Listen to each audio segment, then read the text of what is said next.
It is Monday night. That means that it is time for the Escorts, although I almost said the wrong name. Last time on our episode, they finally got out of the Achaemenid Moors, or at least they were leading out that way. Their standoff that had them at the end of at the end of the previous episode, was talked down, and they found that there was a creature guarding the keystone that they were trying to get. They made friends with it, allied with it, and the Strig, a gigantic owl, led them to the place, this oubliette, where the keystone was held by a creature that screeched and wailed, shaking some of them to the core. A fight ensued, but the Banshee was defeated.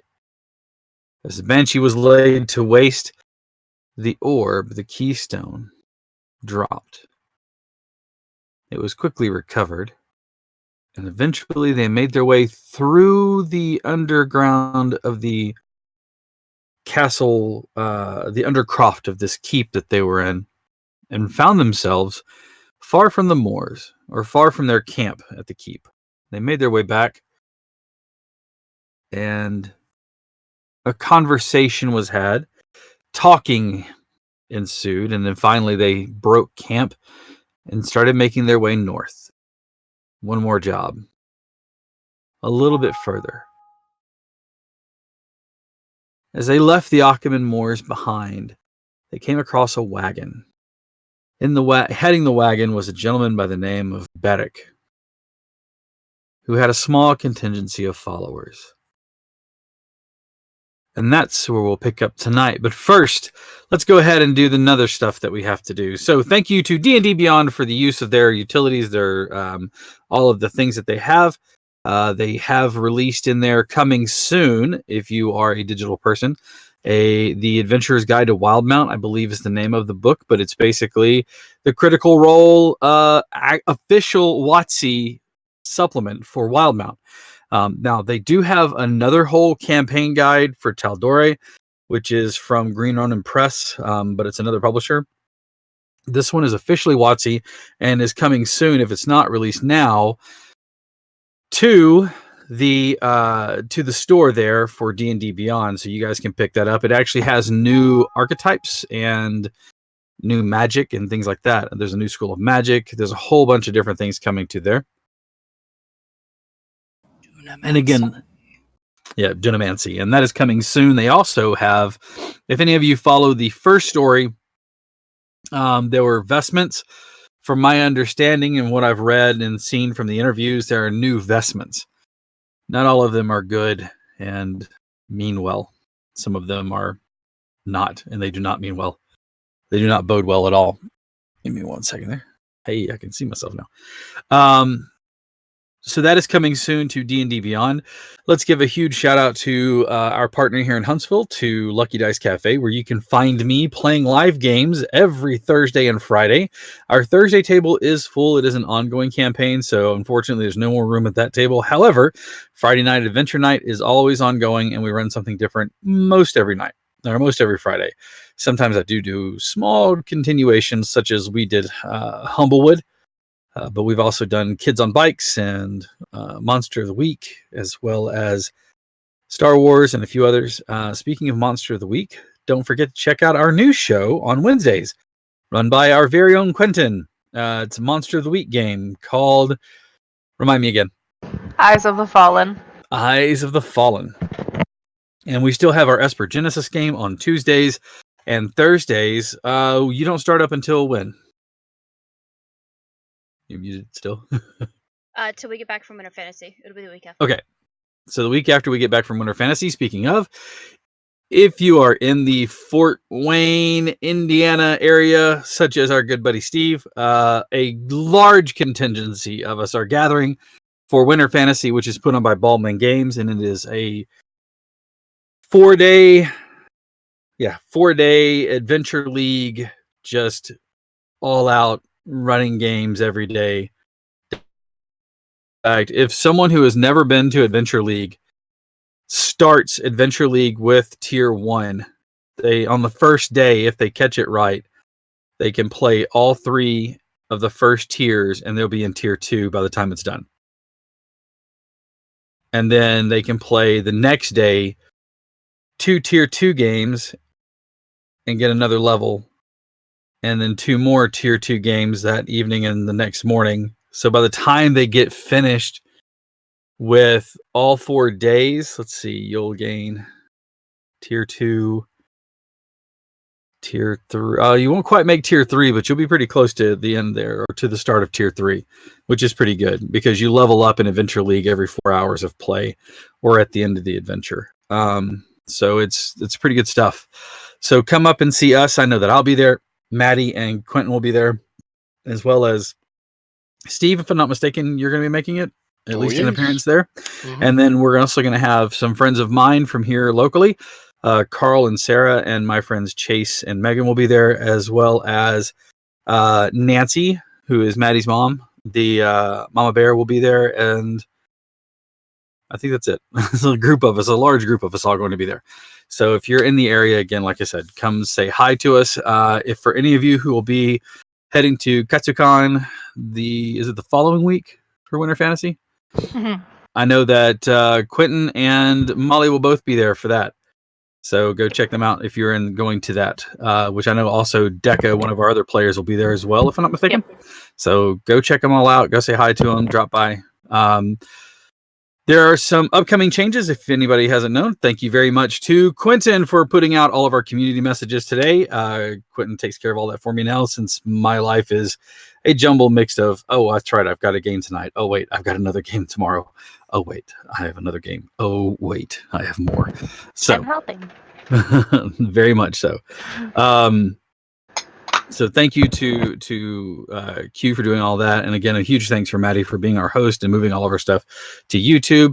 Guys, speaking of YouTube, you can go catch up with any of our videos. If I'm not mistaken, pretty much everything is up there now, all caught up and painstaking, working her little fingers to the bone, slaving away over a hot computer screen. Maddie compiled them all into playlists for your convenience. So huge thanks and plenty of internet hugs and clout to her for doing all of that. Also, the last thing here is to pitch the sale. If you can, we would appreciate your support. It all goes towards paying those 2 individuals for doing all the work that they do, as well as our upkeep and licensing and things like that. So any of your bits, your subscription, and don't forget, if you have Twitch Prime, or if you have Twitch Prime, or if you have Amazon Prime with Twitch, you have a free sub to give away. We would love to have that from you. And of course, you can always go and support us on Patreon, where I promise you I will start making regular posts. I don't know when, but I promise you I will do that soon. Anyways, with all of that behind us, let's go ahead and get into the game. The road before you opens up, and again, the wagon coming towards you sits a man in heavy armor, leading the small team of nearly rundown horses. You can tell they're not much good for more than farming. The wagon seems to have a few followers around it, and they seem to be almost, I wouldn't quite say cult-like, or more sycophantic. They seem to be not worshiping or shouting praise on him, but they definitely seem to be following him and his teachings, so to speak. As you guys pass one another, he waves and introduces himself, and tells you that the way station ahead is a very nice place to stay for the night. Hannah acknowledges his presence, and then you all pass. As you do so, though, Satiel, please give me a perception check. Sure.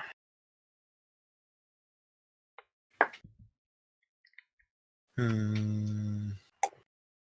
16? That is well over what you need. Okay.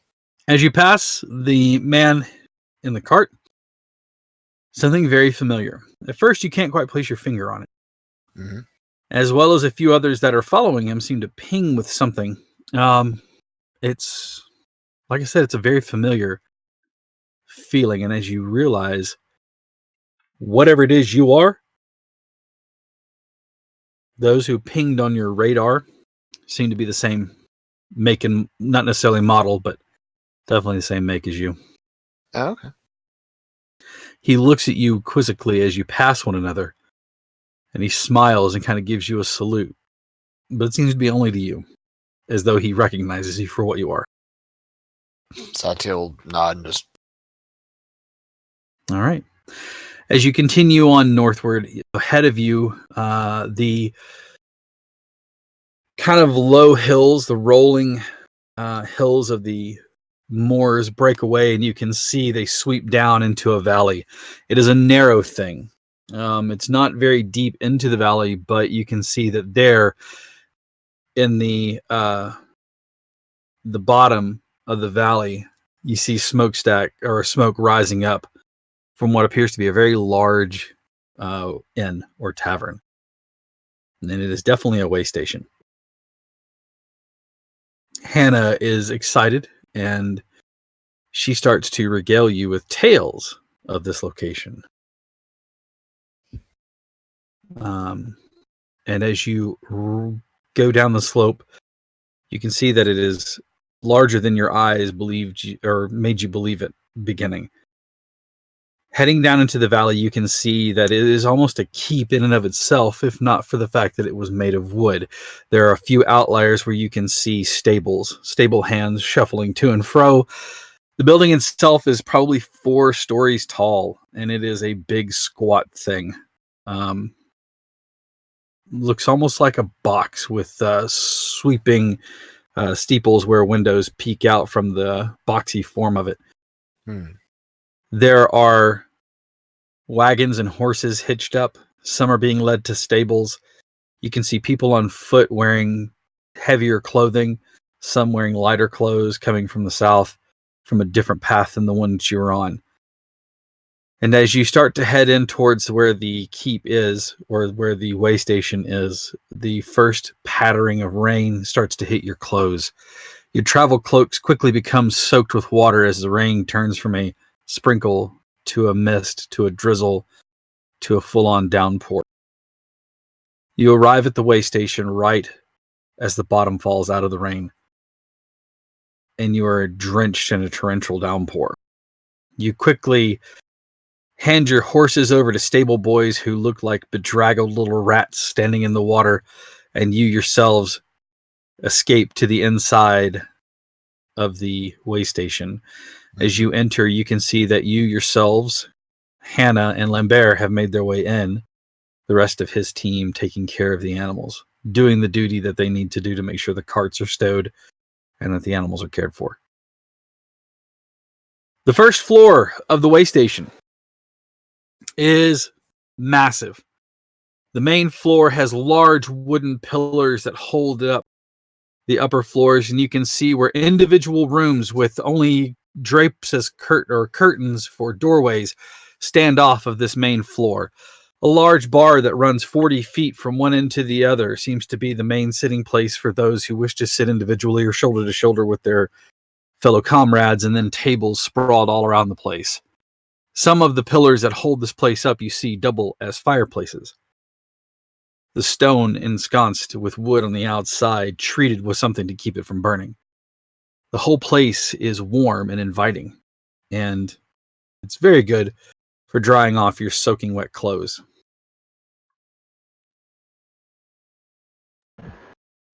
As soon as we get inside, Satya's just like, yeah, he'll just use prestidigitation and dry himself. All right. Bouncing over to you is a lithe young man, probably in his mid to early 20s. However, as you look, you can see the tips of a pointed ear peeking out between longish hair that kind of hangs just below his ears. It's a mop of blonde that sits there on top of his head. He bows to you and says, "Welcome. You all look a rather wet mess. Well, most of you. Take a seat anywhere you'd like. There's room for all, and I'll send one of the servers around to check on you in a moment." And with that, he bounces away to greet others as they come in.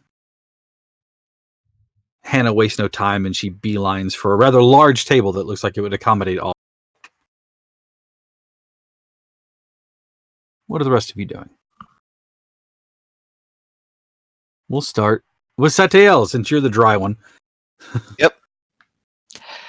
He's gonna go by everybody and boop, boop, boop, boop, boop, boop, and dry them.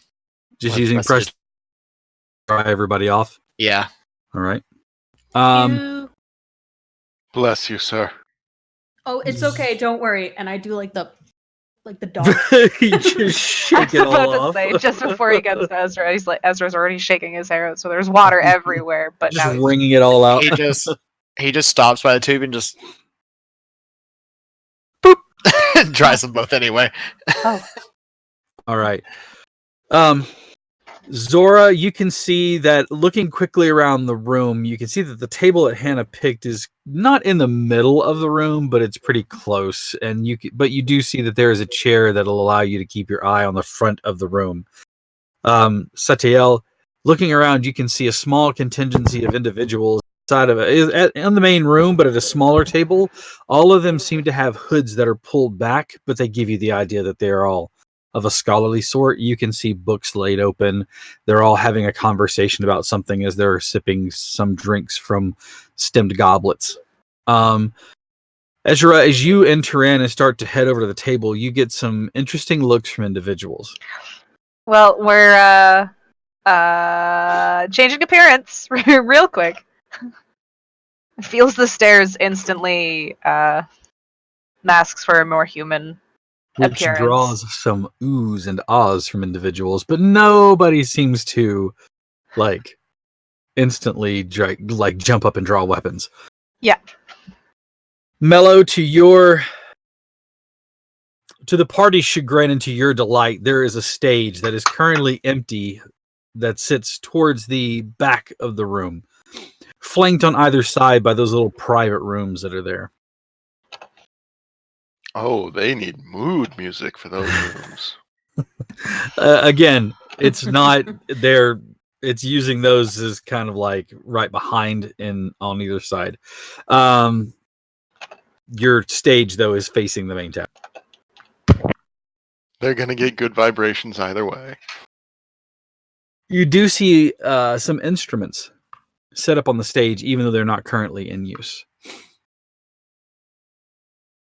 I will shuffle them to the side. All right. Let's say before he goes, Satiel will just pat him on the shoulder and cast guidance. He Okay. doesn't trust you. I take it you're making your way to the stage. Oh yes. Yeah. Satiel saw him heading to the stage. He's like, "Go get him, Tiger."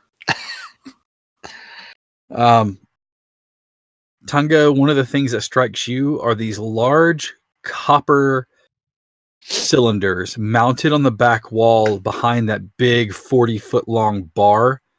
And you can see copper tubing that seems to be going out there. And they seem to have every once in a while, you can hear like steam or pressure being let off. There are gauges there, and every once in a while you watch as a gnome with a stool that collapses walk over, flop the stool out, climb up and tap on one of them, which then regulates itself.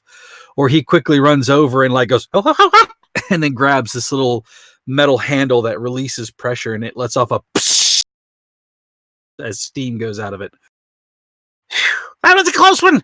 And he puts the valve back up and then marches off, and he seems to busy himself. And there's 5 of these giant copper contraptions all along the wall.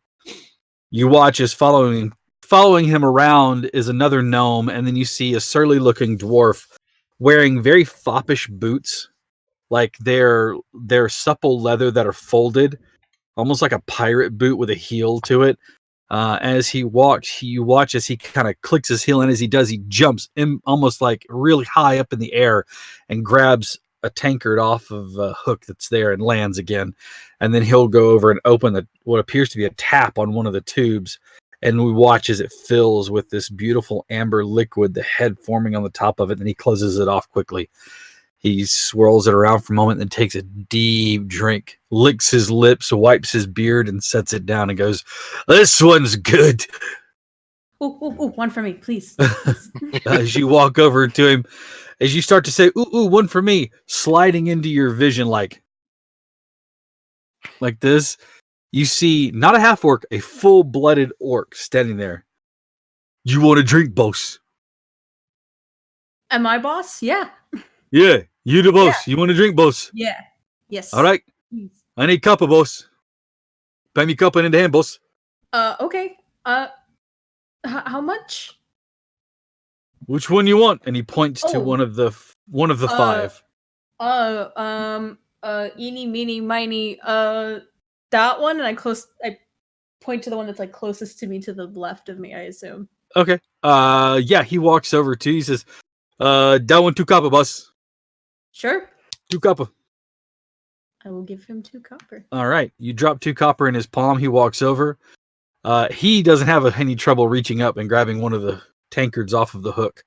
You can see that it's a hammered metal thing, and he walks over to that one. He looks down at the dwarf and goes, "This one good, boss?" And he goes, "That one's all right." And he watches, he pours. Unlike the last one, which was a rich amber color, this one's dark, almost like chocolate, but it flows like water. And as it gets there, you watch as he tips it. And as it gets to the edge, he quickly shuts the valve so there's very little head. He sets it down in front of you. That one's good, boss. You'll like it. Thank you. Mug of hot chocolate. May I, not to impose, but may I actually have one of each? Just line them all up. I'll go down the line. Okay. Please. Hey, boss. He looks at the dwarf again. What? One of each? You're not drinking on the job again. I know what happened last time. Not for me, boss. For this one. Oh, of course. Let's see. 3, 2. Did you pay for one already? Yeah. Okay. This 3. one.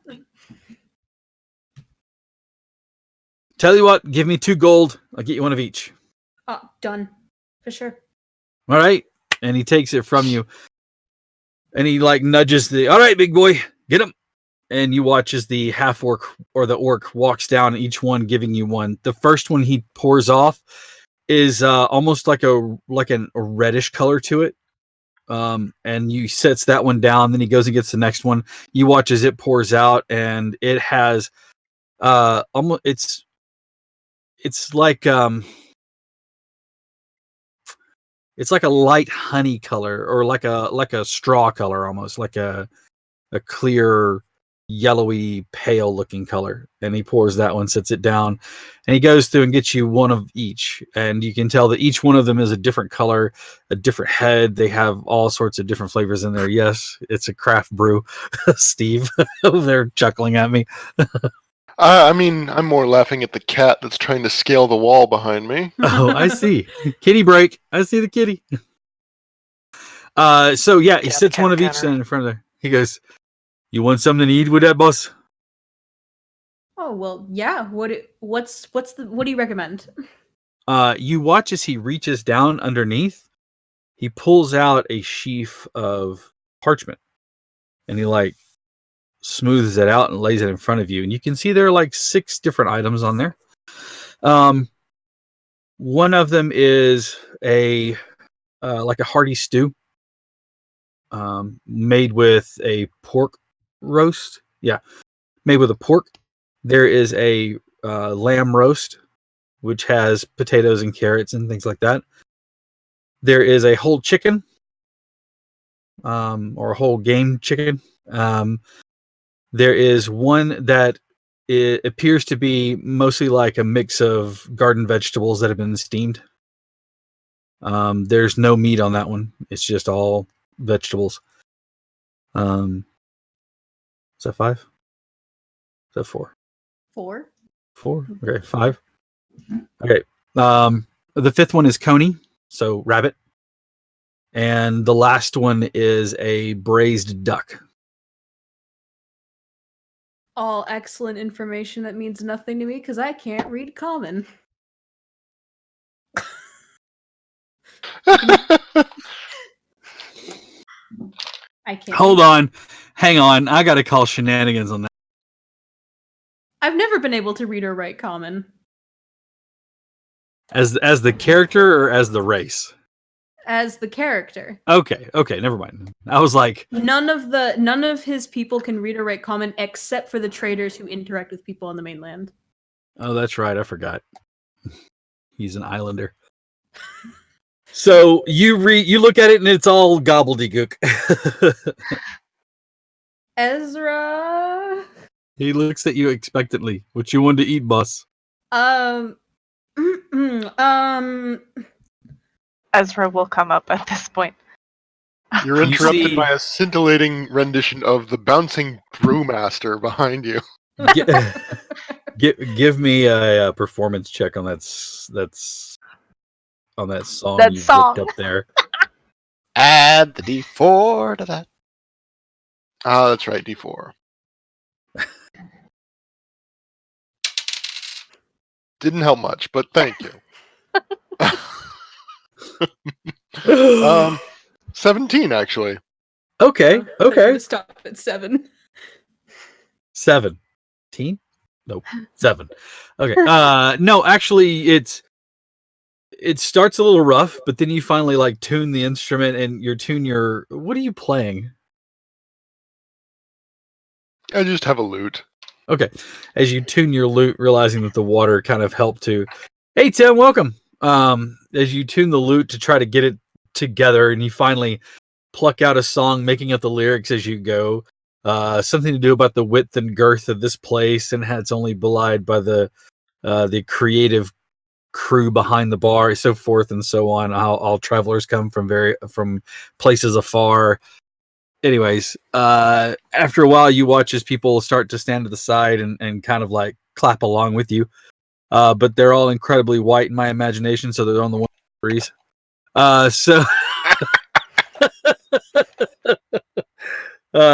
anyways, you watch as another group of individuals come out of one of the rooms, the one that will be to your right as you're standing on the stage, or stage left if you're looking at it. And you can see that they are a motley looking crew. There is an elf whose head is shaved with the exception of like a tall strand of hair right down the middle. You see a skinny looking bugbear. Looks like he's maybe underfed. You see what looks to be a one-eyed kobold that's with them. And you see a little goblin who's got a big shawl like one of those infinity scarves around his neck. And like bands all over his arms. Like bracelets and stuff like that, bangles and bracelets all over his arms. As you finish up your song, everybody's clapping, but you watch as the goblin is like, "That your loot?" Yes. You play a mean loot, man, a mean loot. Thank you. You ever looking to hook up with a crew? Follow around and play some songs. Sounds like it could be fun. Oh, yeah. Well, you running with a crew now? You play with anybody? Or you just kind of on your own? I entertain on the run.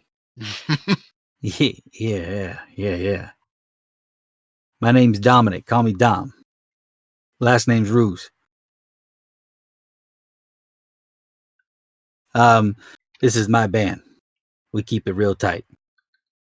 Listen, Mellow. Mello, it's nice to make your acquaintance, man. So listen, we're gonna step up on the stage and take over now, okay? He salutes and steps off. Excellent. Not to be petty. Wouldn't want to be anybody to go, oh, that Dom, petty. He steps up on the stage and he and his band start to tune up their instruments, and eventually they break into different songs and the night goes on. Where you drew a little bit of attention for your shenanigans, they seem to be drawing in a lot of people. Zora, anything you would like to order while you're there? A drink, some food? Now that someone's mentioned it, if they did have hot chocolate, she would totally be about that. It is not. It is a Damn. stout brew is what it was. And she'll just do water and probably the rabbit. Ezra, you decipher the menu for your Yes. friend there. Yes, he would have read everything out for Tonga. All Would right. have read everything. Not going into details. You guys order yourself some water. Sateo, Yes. what are you doing here? Well, he sees scholars. He's gonna go see if he can take a seat with them. Okay. As you move along, they kind of give you an up and down for a moment, Mhm. realizing that you're better dressed than most of the fair that kind of wander in and out. They invite you to sit down with them. All right. Yep.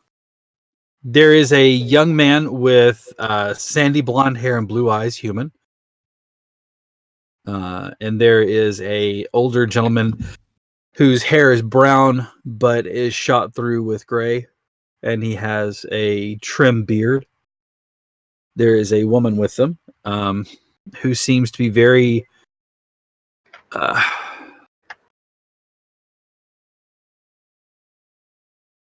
very much Dame Maggie, kind of just very dour, very very straight face looking. And another woman with them who is much younger than than the first one. She seems to have almost platinum blonde hair, like almost platinum blonde to the point of almost being white. A very like oval face with a small cupid bow like mouth. They introduce themselves. The young man with the sandy blonde hair and the blue eyes is known as Enrique, just like Eric with a K but with an N, so Enrique. Enrique. The man is known as Nathan. So Enric Nathan. The dour looking woman is known as Margaret, going with the name. And then the young lady, her name is Astrid. Okay. All right. They are discussing different things. Their conversation seems to move in and out of different things, and they start asking you questions about where you're from. And I'm going to come back to you in a moment with that, because I've been ignoring someone on purpose until this moment. Zastari, this is a large room, and there are a lot of people in it. And immediately, your like attention to the details have kind of flared. As you walk in, there's a large portion of the wall on your left-hand side that's also doubles as the railing and casing for the stairs that go up to the next level. And you can see that pinned there are all manner of jobs and just kind of posters advertising different things. And I would like for you to give me a perception check, please. God, a part of me is like, can I just go with my passive perception instead? Because that's currently a 17. Actually, yeah, you can use your passive perception. As you just kind of look and glance over to it, it stands out to you because it's names, but names that you haven't seen in some time. It is the advertisement for a troop. In particular, your troop. Or I should say, the troop that you traveled with. She doesn't. Normally, she's really quiet and she's really conscious of the fact that her heels click against things as she walks. She doesn't even bother masking that this time, and you just hear this clicking of her heels as she walks across to that board to properly look at the sign, and she is hoping that this is not, we've posted this and it hasn't been taken down yet, and this is 3 months too late. It is sitting on top of some of the other boards, some of the other pieces. The tack in it still shimmers from where the hammer struck the head of the nail. There is the picture drawn, artistically done, of a centaur holding a hat out, waving it to like an onlaid picture of people in all sorts of tumbling and jumping poses, trapeze, tight ropes, and all that sort of thing. And it is an advertisement for a carnival or a circus, the Cirque Arcadia. And they're painted, although not looking quite the same in painting format as he does in real life, is the ringmaster that you know well, Thaddeus. Does it give us a location of where they are? It tells you that it is they're going to be doing a show at the grounds across from the way station right there. But that you can catch them in Jopus Landing in a week. No, like 3 weeks time. And that's tonight? Mm-hmm. That is tonight. Okay.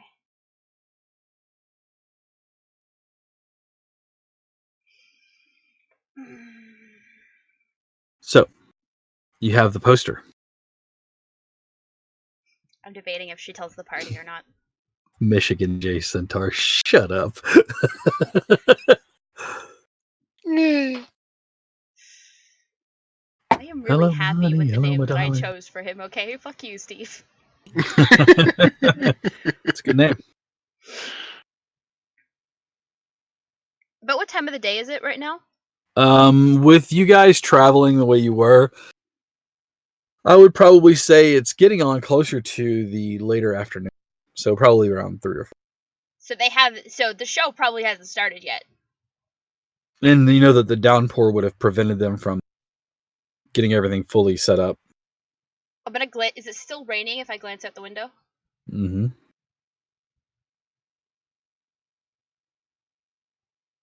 Fuck it. It's water. I'm not sugar. I'm not going to say anything to anybody. And as soon as I finish getting all that information from the poster, I've turned and walked back out the door. Okay. And I'm going across the street. All right. Across the way from the way station is a large open area where the trees have been intentionally cut down. You can see that the low benches have been set in a form that flows downward to a large open pavilion. You can see that it's set up so that people can sit on benches and put their feet on either the ground or the benches in front of them and so forth and so on. They're in the middle of the arena, that little stage. You hear, more importantly, you see the form of several individuals who are having a conversation. However, it might be an argument. The sound of them yelling at one another might just be trying to hear themselves over the torrential downpour that is still occurring. You are quickly soaked to the bone. And you can see the figures that are at the bottom, and one of them is most definitely a centaur.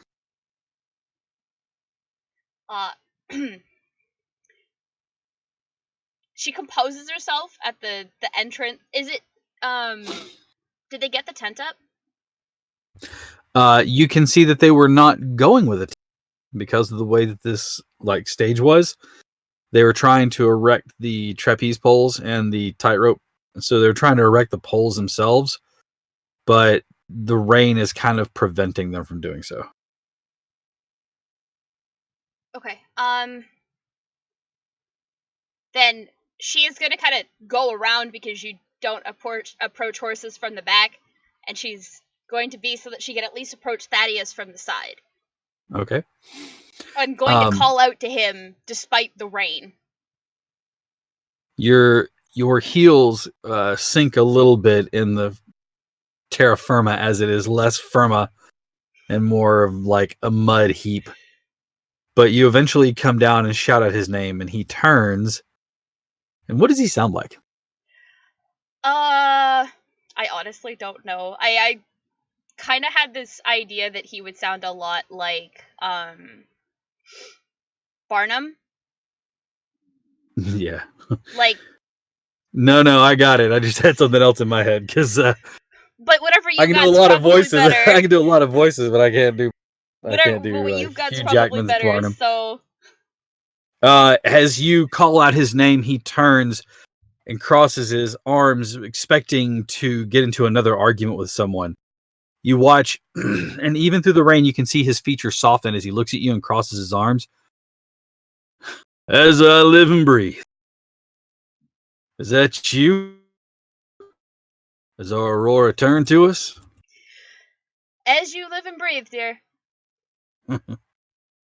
What the hell are you doing in the rain, girl? Sick. Coming get to inside. see you. He kind of turns his head, like not looking up, but kind of turning his head up. He goes, well, looks like the show's going to be canceled tonight. Perhaps we'll have better luck tomorrow. Well, you've still got all the tents, don't you? Yeah, but by the time we get the tents set up, we're going to be far too late. And setting them up in the rain's not really going to be helpful for us, given the seating arrangement of the way this thing is built. What if I could get you help? I would rather just scrap it for the night and just try again tomorrow. Come on, let's get inside. Let them where they lie. We'll pick them up in the morning. And you watch as some very familiar figures start laying stuff down, some of them throwing their hands in the air until they lay eyes on you and get close enough.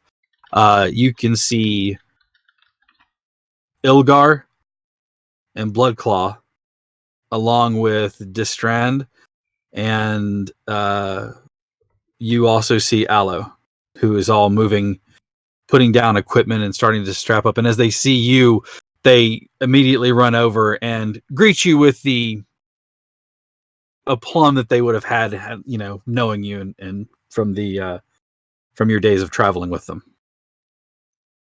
And after exchanging your greetings and everything else like that, you all start to move back towards the station. Setiel. The conversation is a scholarly one, and it turns towards all manner of things. But they do probe you with stories of where you're coming from. What have you been doing? What about your travels? What have you seen? He'll share about. Hold on. Brain shift. Yeah. He'll talk about. He's from Jopus Landing. A scholar from the monastery. They all perk up in their chairs. He'll share about some of the things they run into. Not all of it. He'll mention the that tribe of monkey folk that they ran into in the forest way back when. Mm-hmm. He'll share about running into the hill giant, and just a little bit how that went. That they explored some ruins further south. Mm-hmm. And he's traveling with another scholar, and they sort of are acting as a escort for them, so to speak. At the mention of the ruins south of here, you watch as the two women kind of lean forward and ask you what you found or what you saw. They ask you specifically, where were you at? Everything, like the location of the keep that you explored, what you found, what you came across. Did you find anything of interest? He didn't mention it was a keep. Oh, the ruins. Sorry, the ruins. Yeah. That wasn't me trying to obfuscate anything. They were just no, it's fine. It's fine. It said they actually ran into a pack of rust monsters that were burrowing around in the ruins. Astrid plays your story like a pulp fiction novel, and she's like, you're the man of mystery and adventure, and she like puts her hand on your arm. Were you scared? Was it dangerous?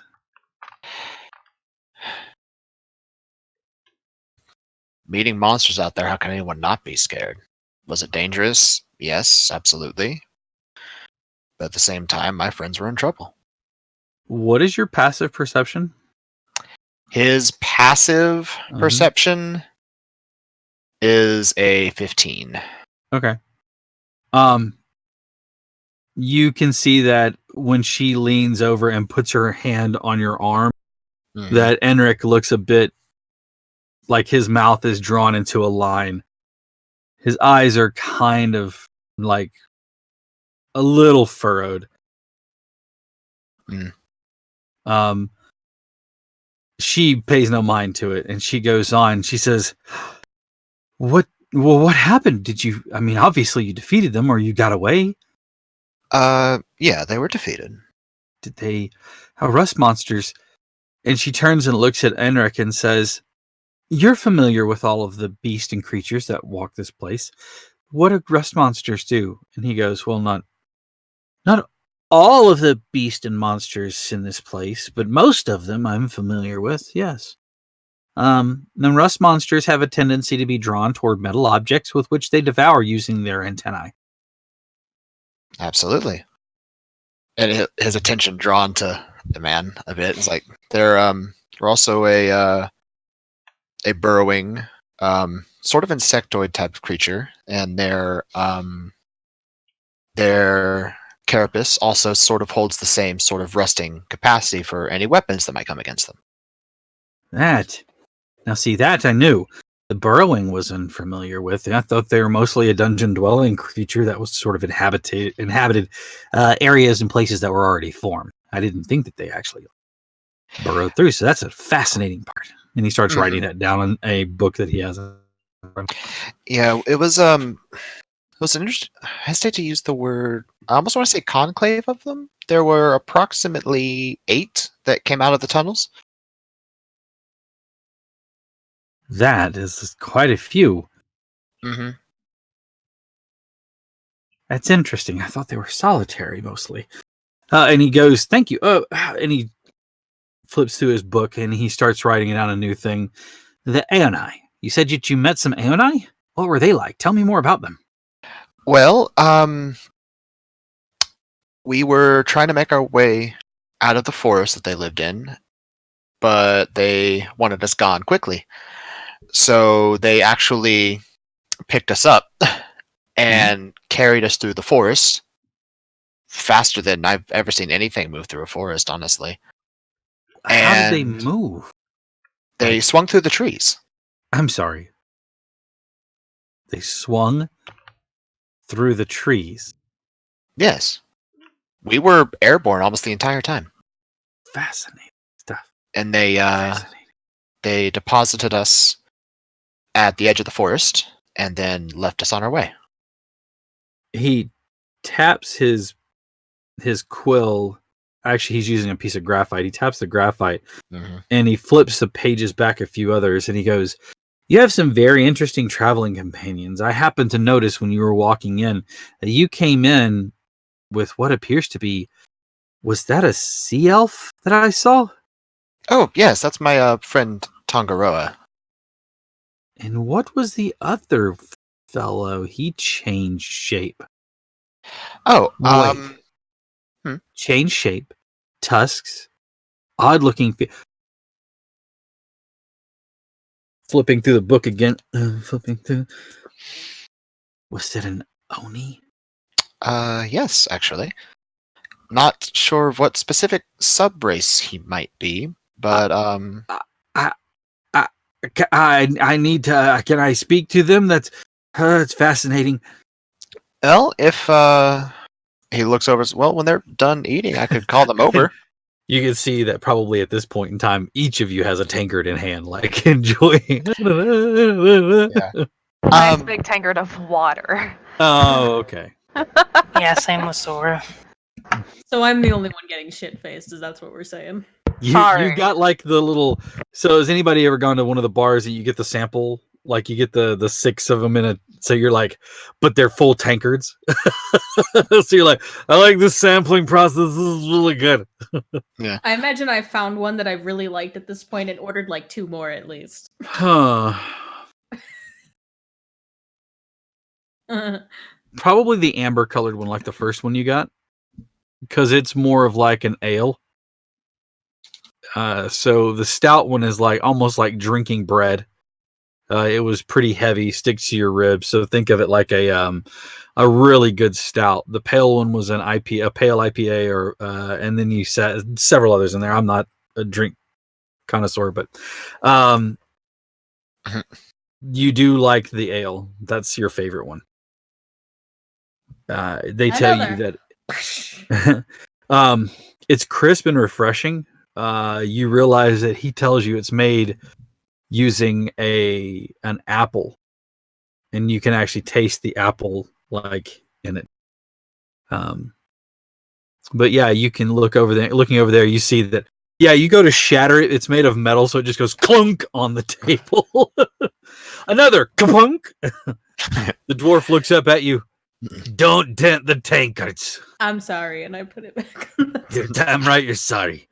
Yeah, Sathiel look over. It's like, well, when they're done eating, I could call him over, see if he wouldn't mind talking. All right. Mellow, the band is in full swing. And you're actually like you're picking up with the vibe they're putting down. And eventually you watch as Dom like motions you to get up on stage with them. And for a goblin, he sings like it's nobody's business. Boy's got some pipes on him. It sounds like the short life of this goblin is in his voice.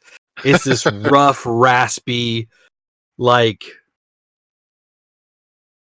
early Tom Waits, I would say, where it's got that kind of a to the voice.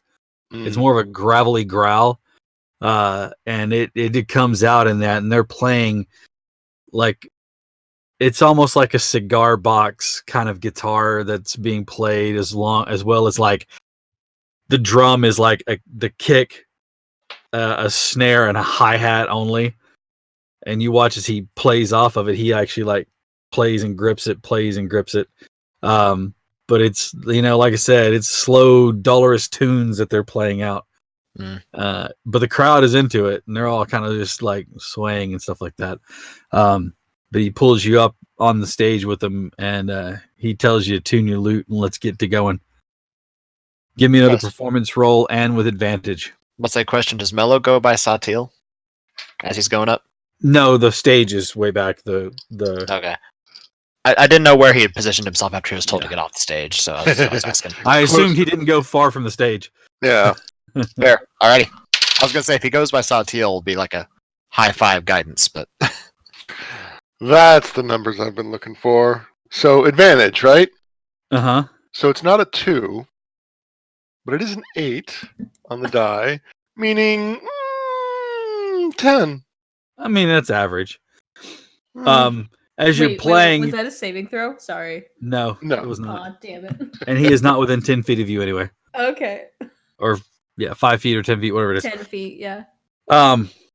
You get up on the stage, tune up, and start to play, and you watch as Dom doesn't break and the band doesn't either, and he just kind of looks over at you, though, and kind of, like, moves over to you, and as he comes to this part where he quiets down so the band can tune up a bit more, he leans over and goes, "I thought you were better than that, man." It's obviously a soloist. You've never played with a group. So he moves back over and he's just like shrugs off and whatever. Zora, Hannah, Lambert, and the rest of the crew have joined you at the table. And they're kind of quiet. Which is perfect for you. You're just like, this is it. This is great. This is fine. The hair needs a little salt, but otherwise it's good. The vegetables are boiled down to be that perfect consistency of near mush.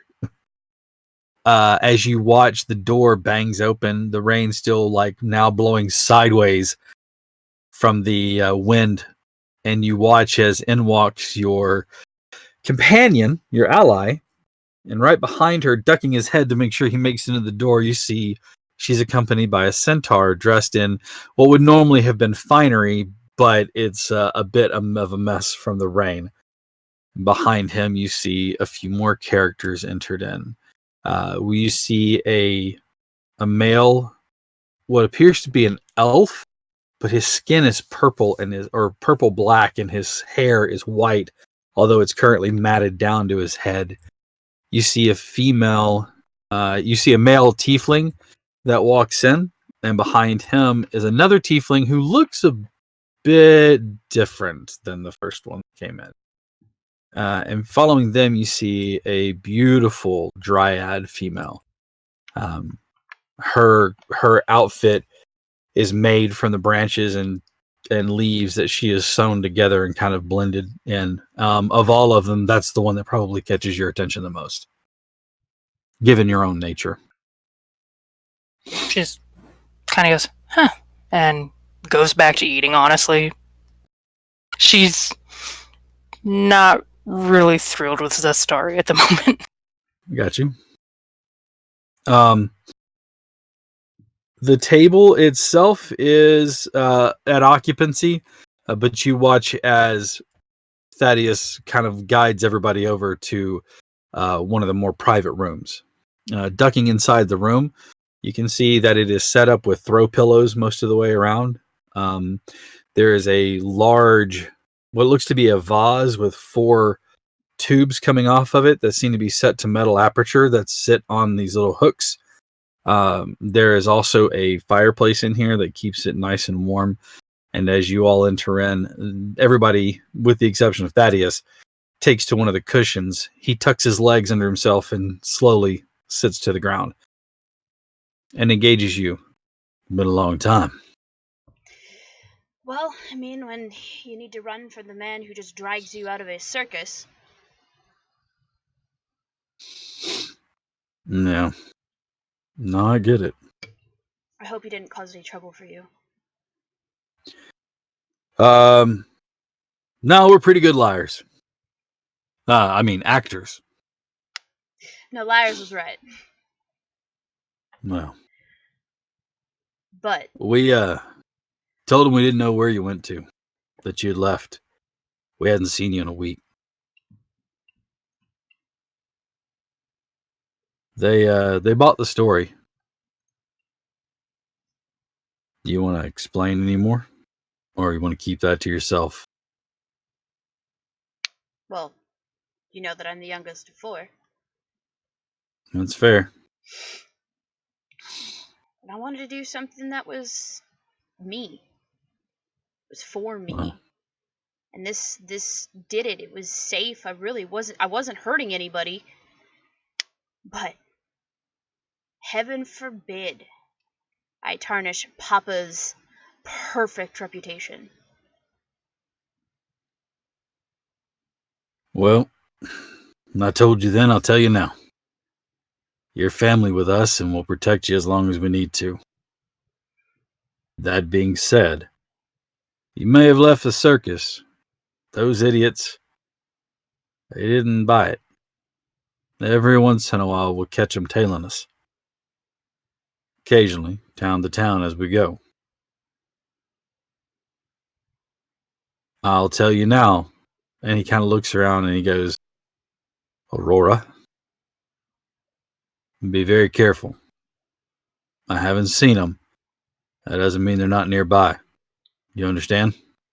Of course. Good. I haven't survived 8 years without getting caught not being careful. No. And he kind of lurches and not lurches, but he kind of leans over and gives you a he says, you falling in with a good crew? Debatable, but they're alright. Could always use another tightrope walker. Yes, but then Father's people would find me.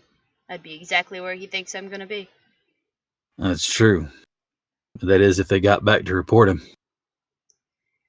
True enough, but I wouldn't put it past Father to have some sort of stupid scroll.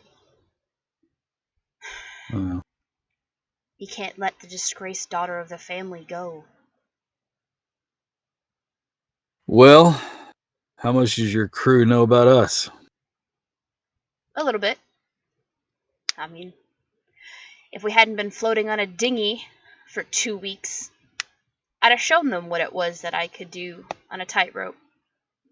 big ships have enough rope work that you can have a makeshift tightrope. Could have shown off, but I mean, when I say it was a dinghy, I mean it was barely big enough for the group as it was. And I wound up in the water because, of course I did. He orders, or actually, Aloe orders a round of drinks, disappearing from the room as you all catch up talking about what's been happening since the time you're away. Eventually, everybody kind of tidies up for the night. Hannah purchases rooms for everyone. Given the normal accommodations and what she's seen, she sort of gets a room for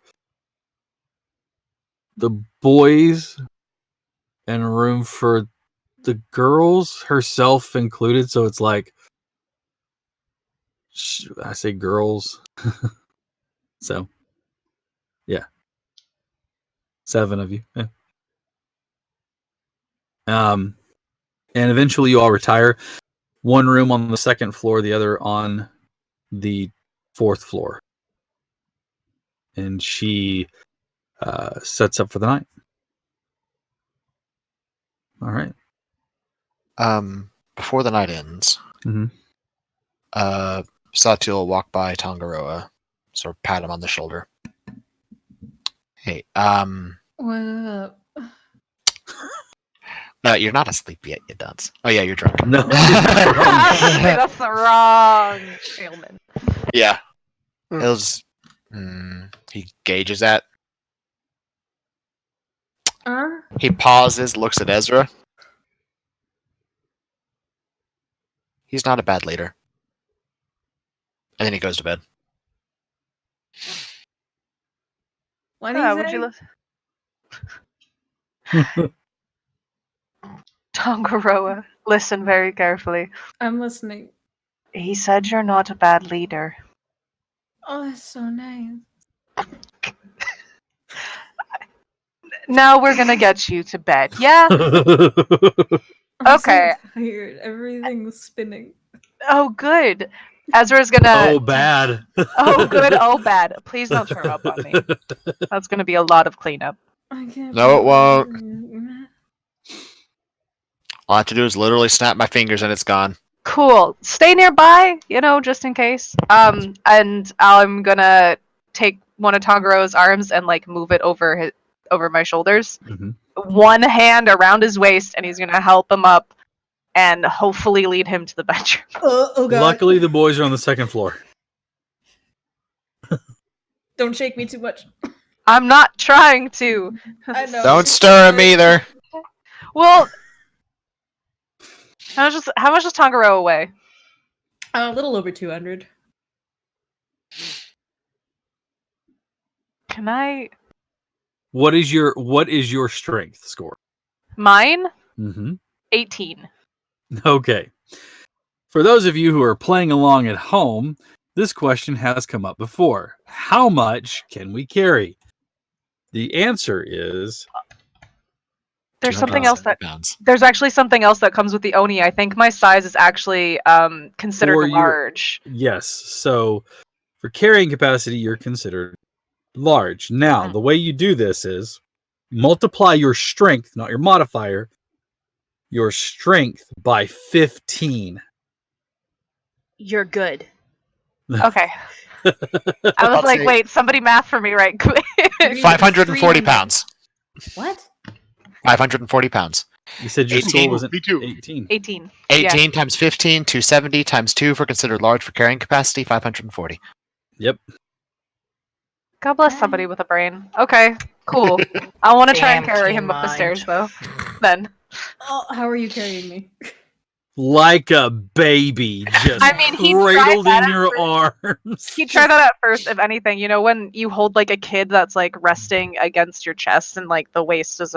their legs are around their waist kind of I was thing. gonna say I'm koalaing you then. Yeah. Yeah. You That's kept just hearing big the thump, thump, thump, thump of his feet as they're kicking the stairs behind you. Just don't. As his heels hit the step as you go up each one, it's like Just don't Everything burp is the numb. baby. Don't burp the baby. Don't do Yeah. it. He's just like, I'm floating. I'm floating. Is this what flying is like? Just don't try and swan dive down the stairs. I imagine there would Oh, still be you're more no of a fun. flap Fuck. sound because I mean they are a little bit more fin-like limbs. Flap, flap, flap, flap. All right. Eventually, you dump him into the bed. The room itself is actually very nice. It's 4 individual beds in a very large room. They're not crammed in there. They're actually nice and orderly, kind of like along the walls with the door open. There's a large dresser in there as well as an armoire for you to kind of like get all your stuff out. Each one of the beds is the equivalent of like, say, a twin. So, I mean, you're going to be on the bed. You're not going to be like in the floor anyway, maybe. That's true. You have a chair. Feet over the end. It's fine. Yeah, I mean, no, it's longer than that. It's just Oh, not okay. as wide. It's like, it's not a cot. That's fine. That works. Your knees are over it and your feet are on the ground. That's like me sleeping in any of my my like son's bed. It's just But when he like puts Mhm. me down in the bed, I'll like bring my hand up and like cup his cheek. Mhm. Like, you are so cute. You look so much. I'll like grab his like lip and like push it up and be like, Uh-huh. you look better with the teeth. and the and the horns. Do you want Has to it go been- out sometime? Should I leave? No. Go to sleep, Tangaroa. But I asked you a question. His like my We ear go fins out are, all the like, time. wiggling. What? I mean, I can leave. No. Taranga. Who's that? Topanga? This is the wrong Topanga. show. This is the wrong show. Tarunga. I have 3 Sorry. characters that start with T and have 4 syllables in their name. So I can't. Yeah, Tangaro, we'll go out tomorrow. awesome. Sure. Awesome. Bright and go- early. No, go to When bed. the sun comes up, we're gonna watch the sun No. rise tomorrow. Mm-mm. Oh, You're it's gonna be sleep. so nice. You're gonna sleep You so. never, you never seen well. the sun come We up? should I dance pass in the out. rain. I- We're gonna go outside and dance in the rain. Oh, you are white girl drunk right now. White girl wasted. Tangaroa is white girl wasted. Tangaro, you're gonna sleep It's just so all well. white claws and wine coolers. Tried White Claws the other day for the first time in my entire life. Those are nice. Didn't They're expect that space answer. Well, okay, I was also well into many other drinks when I tried Okay, White Claws, okay. so they were good. Fair.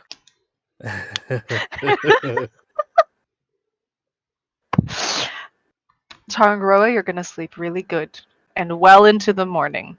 Yeah, Yeah, we're gonna have brunch though, right? Mimosas. probably.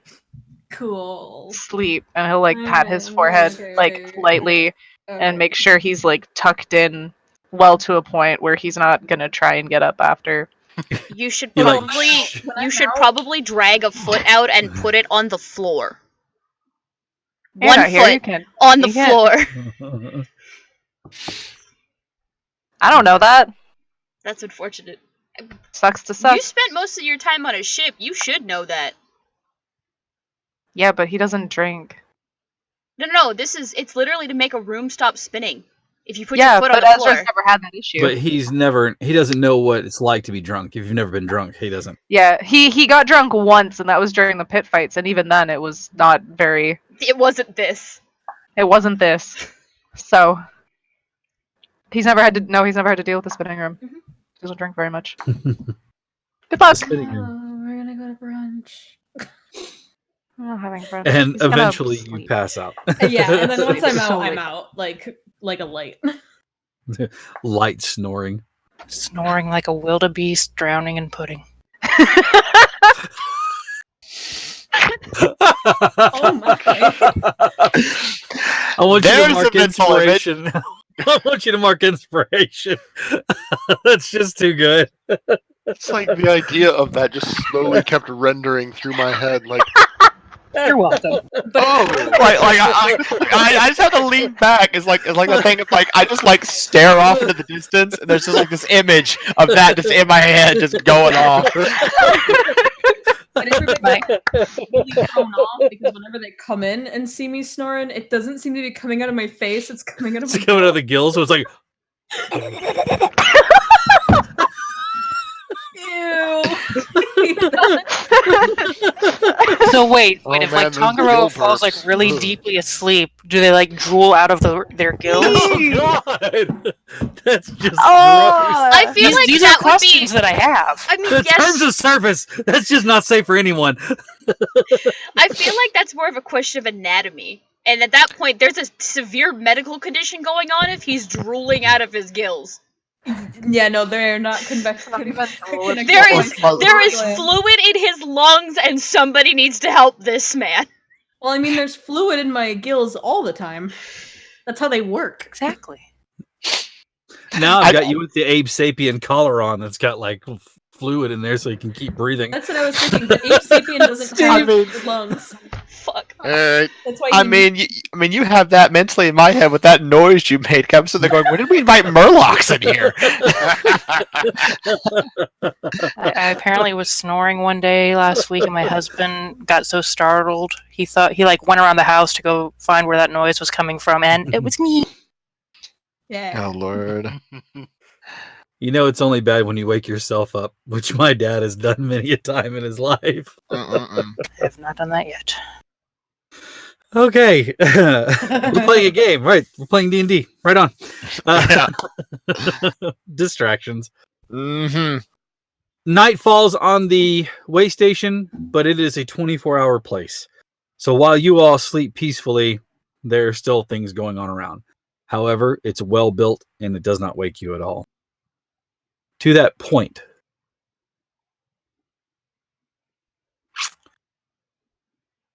Zora, I need a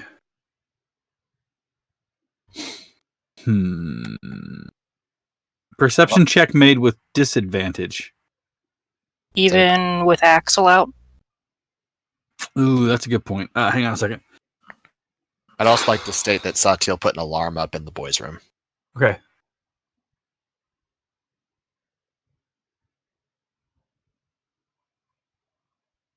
Sorry, I'm just thinking about something. It's all good.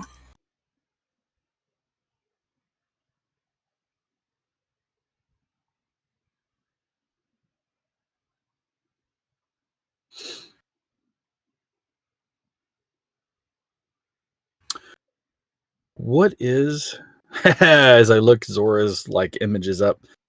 Cool. That lets me know how much HP I need. oh no. No. I'm not gonna kill a character outright.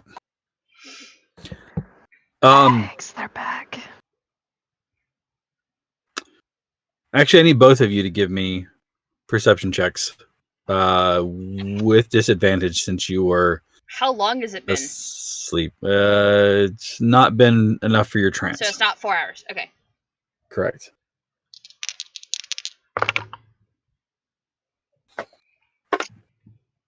How'd you do? For perception check, that'd be a 3. My lowest was a 14. And I My have other a one- +7. Okay. Perfect. So that's 21. Okay. You wake up just as you feel hands being placed on you. You try to move. Give me an athletics check. I try to move or I try to stab because both of those are valid options. And one is more likely than the other. Well, let's see if you can move your hands Okay. first. Back for sleep paralysis. You said athletics? Mhm. 17. Ooh, that's not good for you. I'm gonna put those dice away. When you're nat 20, the first roll of the night, you're like, no, not that set right there. That's a character killing set. Yeah, we don't want to use that set. You look up in time to see 4 figures. They're currently holding the blanket and things, and you can see that one of them has binders, manacles, and he's moving over to you and he whispers, "We've already got you, friend. We just want to take you home. You've a lot to answer for. Don't cause any more trouble than what you need to. Otherwise, the Centaur and all of your allies will be nothing more than collateral damage. Do you understand?"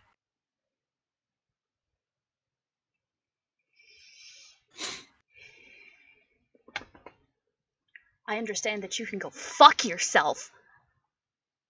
That's what we expected. We can't put you to sleep magically, but you know what we can do. You touch me and I'll kill you. He doesn't, but he twists his fingers like this and makes a lock sound, and makes a lock motion, and no sound flows from where you're at. Zora, you awaken to see people moving around the room. You realize you can't really move your arms. What are you doing first? 1 second. Can't move arms, correct? That is correct. You're like, your hands are bound. You can move your fingers, but not your arms.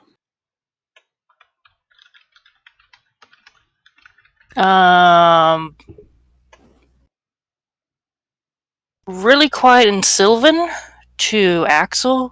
Mm-hmm. She's gonna go wake up the others, get them here now. As you open your mouth to speak, you realize that you are speaking, but there's no sound. And now, let me double check. Can I communicate with him telepathically? If you yeah, can. I can communicate Okay. telepathically. Okay, So she's you gonna go to tell him. open your mouth and say it, but then you realize, so you tell him in your head. Yeah, Or in his like, head. get the boys. You hear what in the fuck is going on here? Right, I'll get everyone else. He zips down the 3rd to the 2nd floor. And you start to, it's close enough, because what's the range on it? It's like 120 feet, isn't it? I believe so. Familiar within 100 feet of you, communicate telepathically. Okay. You hear him go, "You don't happen to know which one they're in, do you? This isn't a big help. Go get them. It's a big fucking place." Would she have known? Would they have given out the 2 rooms? I would assume they would know other. If anything, when Ezra was bringing up Tongaroa, maybe Yeah, she would have been leaving with probably Tongaro and Ezra. So she would have probably walked up and Okay. been up to hers. Okay. Then Axel finally arrives at the right location. The door opens. You boys are asleep. Specifically, one of you who is near comatose. The alarm would have gone off. Oh, that's right. The alarm goes off. Because he was Satiel, you're awake. he was not expecting Sprite. He forgot about Sprite. Satiel, you were awakened by the sound of a, "Hey, wake up. There's someone here. Hello. Wake up. Yeah. There's someone here." Satiel bolts up in bed. Who is it? "It's me, you daft prick." I love Axel. What did Zastari do this time? And he gets out of bed. Man, I don't know. Woke up, tried to say something to Zara. Couldn't hear a word. Silent spell. All right, sounds good. I can do that. He'll What are you go asking me to over- cast that? And he starts to move. No, that's what Okay, she was sorry. afflicted by. He'll All go right. over, shake Ezra. Huh? I need you to punch things really hard. Feels like a first coming from you, but okay. Where? Yeah, kidnapping. Let's go. I suggest leaving Tongaroa, but perhaps I'm- Mello? Yeah, he's gonna go over shake Mello too. I swear I was there the whole time. Are you waking Tonga or not? No, Tonga's drunk. I love He's him the- dearly, but he needs his rest. He's leaving his owl to watch over Tonga. Tonga. Because DM's going to make a call here. Tonga. Perception check, disadvantage. Ooh, 9. Never mind, you're asleep. Rest, The other one sweet was a prince. 19 though. He'll shake I know Mello's that feel. He'll shake Mello. I need you to do magic things. Let's go. Come on. Hmm. He's grabbing the luck blade. He's grabbing his scimitar. He's not even bothering with his armor right now. Look me in the eyes right now. Hmm? Ezra doesn't wear armor. Nope. And Satiel doesn't wear armor. Right. Does Mello wear armor? Are you taking the time to don your armor? Okay. Keep that in mind. Yeah, Satiel's not bothering with his armor. He's just leaving. Oh, that's right. Satiel That's does later. wear armor, doesn't he? He wears light armor, but Yeah. he's not bothering to put Ezra's it on. not even like. Ezra Ezra's doesn't just wear like armor. got his. He's just got his like his pants on basically at this point. He's like, okay, I just imagine he wears one of like the sumo diapers. No. So, That's what his small cloths are. Is just the sumo diaper, and he just puts his Yeah. pants on. I just need to remember I lose 2 AC without my armor. I can, however, use a cantrip Blade Ward. And You do can. All Fair right. enough. Rushing up the stairs Is the door open? as you 'Cause get I'm to gonna their kick- room. The door is open. Ah, As you enter in, there are 2 people in the room. Hannah and Zora, who are both trussed up. Hannah is laid on her stomach. You can see right around the temple, there's a nice red welt that's welling up. And she has been basically hog-tied, hands and legs tied behind her back. Hands tied to legs. Zora has her arms crossed over and has been tied tightly with what appears to be some sort of like leather and cloth mesh, and it keeps her hands bound where she can't really move them too much. can I use my claws to cut them? You absolutely can. We're gonna do that. Starting with Zora, moving on All right. to Hannah. You do so, and Hannah just kind of gives you one of those groggy. What the hell hit me? Zora reaches over and casts a healing word on Hannah. She blinks her eyes and kind of shakes her head. They're no longer doing that whole thing where they can't focus. You can see that whatever you did was immediately enough after everything to stop the concussion, or at least heal it from happening further. She sits up and she's like, she looks around. She says, "Aren't we missing somebody?" And then she looks over and she goes, "Actually, we're missing 2 somebodies. Where's Tonga?" Drunk. Sleeping. Oh. And Zastari? Abducted. Would Zora have heard them speaking, or no? You probably would have heard them negotiating, like basically telling her to be quiet, or Something they to would that effect, but she's hurt not. their friends. Yeah. You would have clearly heard her say, "How about you go fuck yourself?" Clear as day. And then Sounds the like silence Zastari. How weird. Yep. Interchange, don't resist. Your friends are going to die. Zastari resist because that's the story. She'd All right. pass all that on, looking just completely thrilled. If I remember- Zastari. Go ahead. Sorry. I was No, gonna no, say, go if I ahead. remember correctly, Shatiel has mentioned something before whenever it came to the first time of him getting a really bad nosebleed and headache back at the back at Jopus Landing, and it had to do with Zastari, was it? Did he explain that? He I remember never there went was into it, no. there was like quick conversation about it, and it was something that we were going to ask later. So It was something Zastari brought up. Satiel didn't. But that said, the reasons for it is also something he never forgot. Mhm. So at this point, would Satiel know any information that we don't? And I am asking that out loud. He'll Bling's like, well, have an idea, but I don't, not sure if it's the reason for it. Who would want Zastari? Probably her family. I don't know. If we wait here, I'm sure they'll give her back.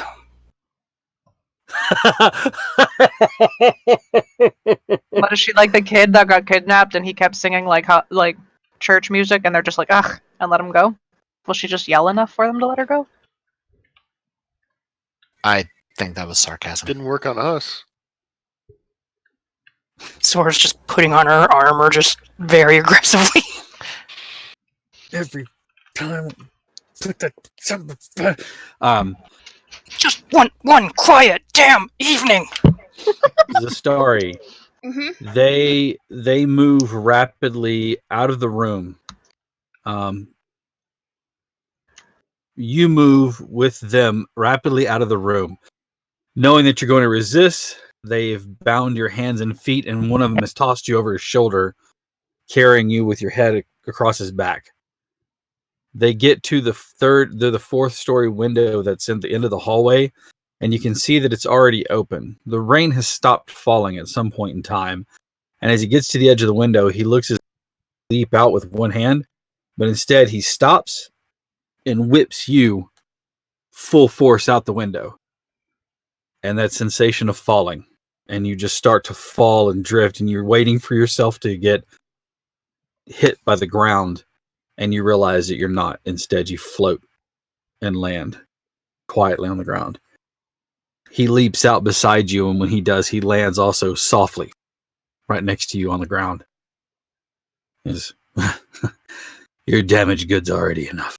We don't need you hurt any further. And with that, he kind of like grips you and picks you up. He lays you over the back of the horse, and you can see not a whole lot from where you're laying, but as you're watching, you see 4 sets of legs, and you realize it's another horse. And then you hear a voice, and it fills you to the core with hate as you hear,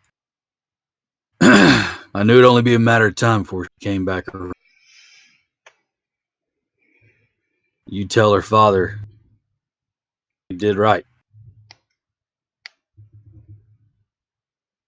We expect payment in return. I got your blood money right here. And you hear the sound of the coin and the purse hitting the centaur before falling to the ground. He picks it up. You can see his hands reach down and pick it up, and as he does, his head comes just into view. And he looks over at you, and he just kind of shakes his head sadly and then turns away from you in shame. Picks the coin up and turns and walks away. I'm still affected by silence. No, you are not still affected by silence, or at least you're not sure if you're affected by silence.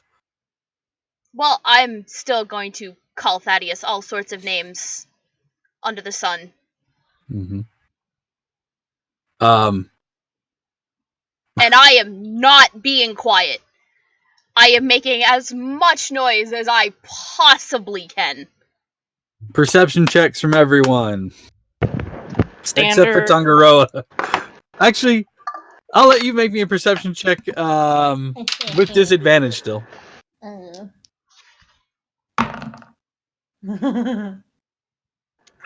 It's a solid 26. Natural 1. I've never nat 20 Manga is very sleepy. until now. I'm very much out. Sleep, sweet prince.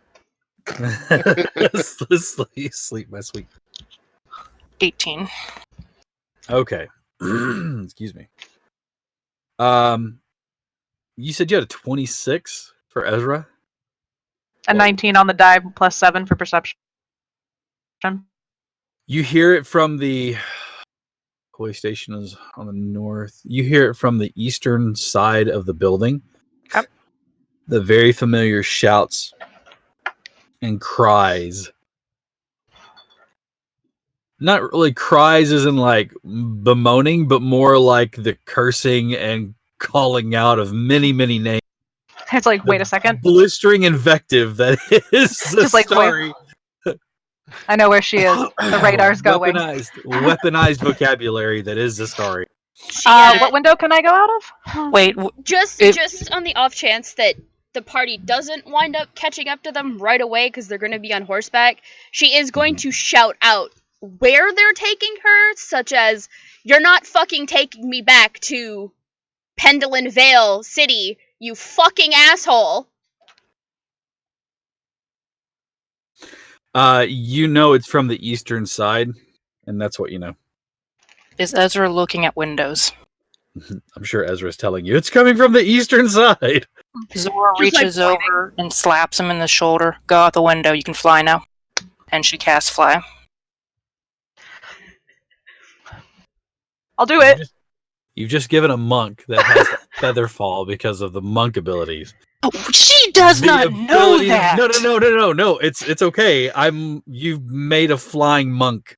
This is any of the rope trick monk shit that they do from like Crouching Tiger, Hidden Dragon, any of the Jackie Chan rope trick stuff. Now Ezra is doing all of that stuff. So it's like Got a walking flying on the wind speed shit. of 60 feet for 10 minutes. You Superman it out the window? Not Superman per se. He's probably more crouched in, so he can Mhm. like break through the grass.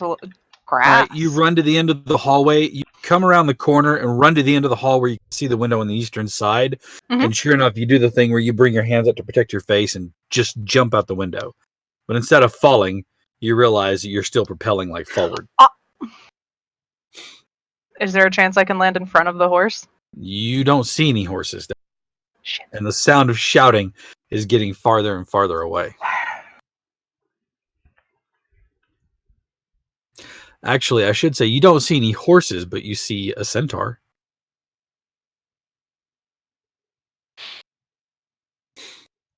Who This you is from the would- area. We'll Who- stop. Who you would have seen Zastari walk in with earlier. Mm-hmm. You did. You saw her walk in with him. We'll stop there then. What's that? Like just right in front of him. Like just down to the ground. Yeah. Dust flying. 3-point That's landing? Cool. Mud. Mud Remember, it's been raining. everywhere. Mud. Good. Right on top, right in front of him. I don't even give a fuck at this point. While this is happening, Xantiel's going back for his armor and putting it on. Okay. It's okay. I'm All making right, it up. fine. He looks at you for a moment and goes, And getting his gear. "You must be one of her crew." And you know her. Yeah. Oddly enough, it seems. She's Yeah. where? Riding as fast as those horses with them special horseshoes will take them.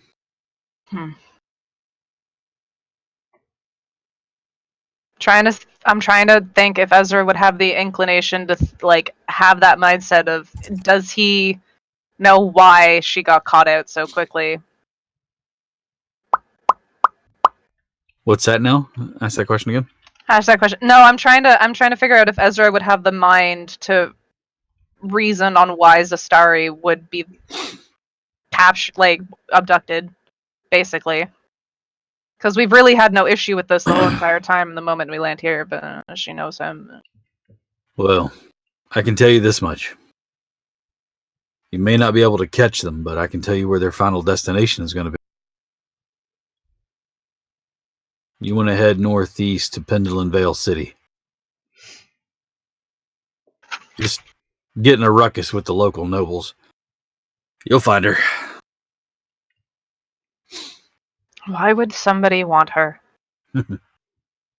She never told you her story. Where she's from. Never really cared to find out. Until now. Yeah. Seems like you guys real tight with one another. Debatable. Yeah, that was sarcasm. Let's just say her daddy's a powerful man. Not somebody you want to cross. This will prove interesting then. Well, I wish you all the luck in the world.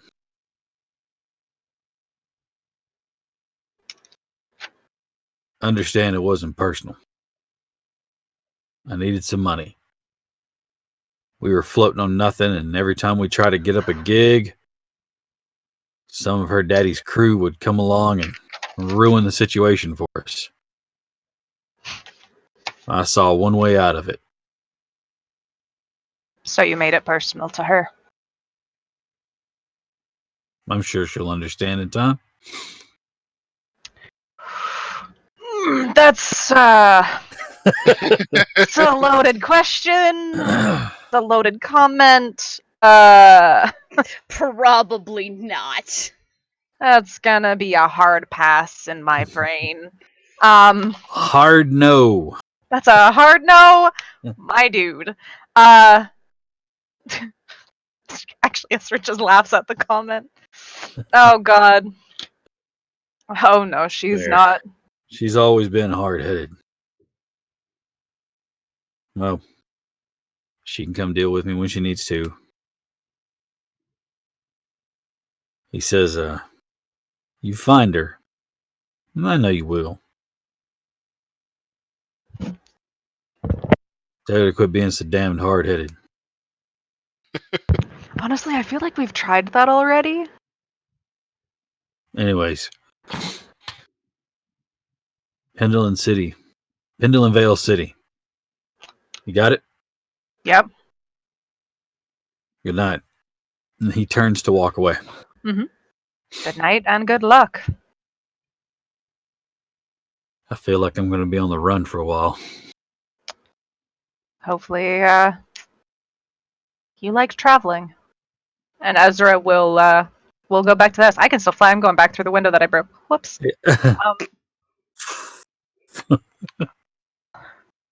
You watch as you come through the window, a young lady wearing a white, like, floor-length gown with an apron over it startles, drops a bunch of linen that she had in her hand. Can I try and catch it?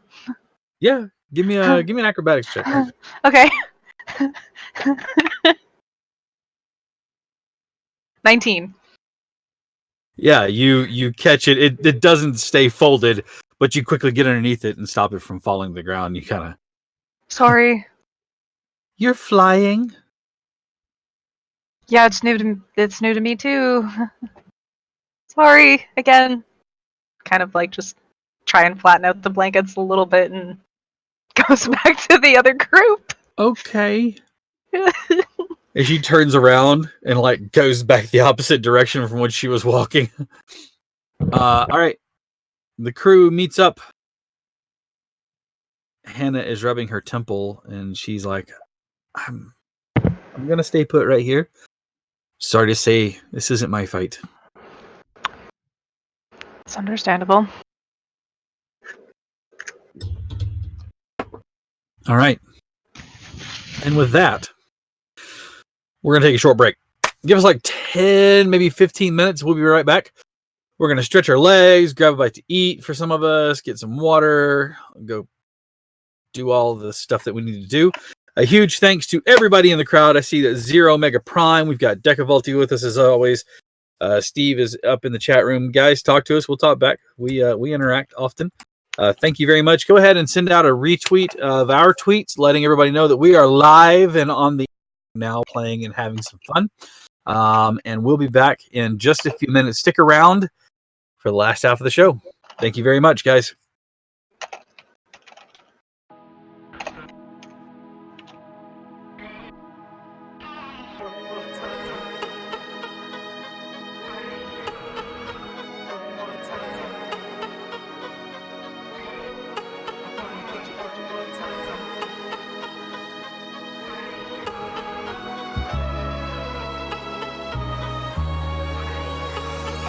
get you one more time.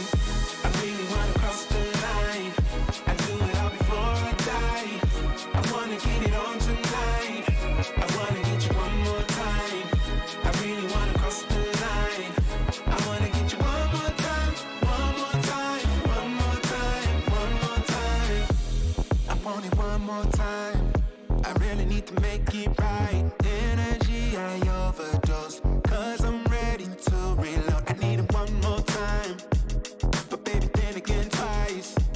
But I don't know if I'm ready to let go. I'm gonna have you one more time. I'm gonna hit it one more night with you, with you. I am committed 'cause I know it's you I want.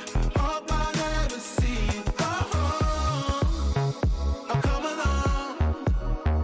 I'm gonna have you one more time. I'm gonna have you one more night. I wanna get you one more time. I really wanna cross the line. I do it all before I die. I wanna get it on tonight. I wanna get you one more time. I really wanna cross the line. I wanna get you one more time, one more time, one more time, one more time. Ooh, this time I wanna take it slow. I don't need my phone. I know how to picture in my mind the nights with you. I'm ready to enjoy the ride. I don't wanna die, but I could die in your arms, 'cause I don't need to live forever.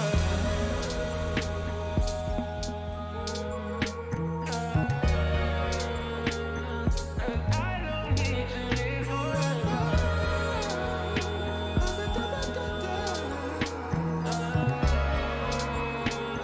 'Cause I don't. I wanna get you one more time. I really wanna cross the line. I do it all before I die. I wanna get it on tonight. I wanna get you one more time. I really wanna cross the line. I wanna get you one more time, one more time, one more time, one more time. And every way you get me started off fine, now deep, then I'm going deep, baby. I'll be right back and see you just one more time.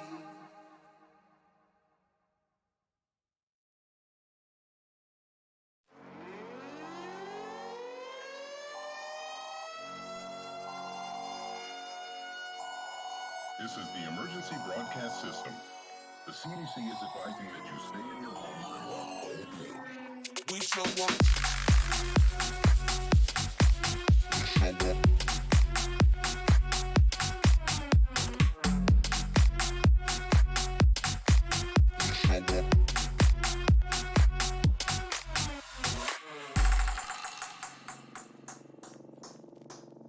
We show up in the party, flyer than everybody.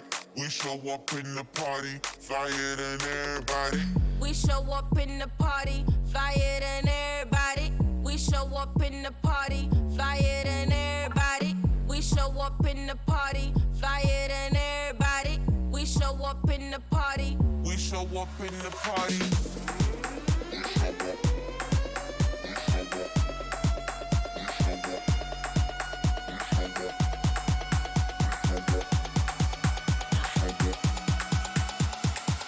We show up in the party.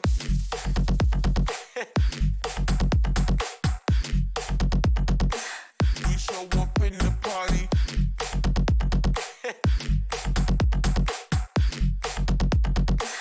We show up in the party.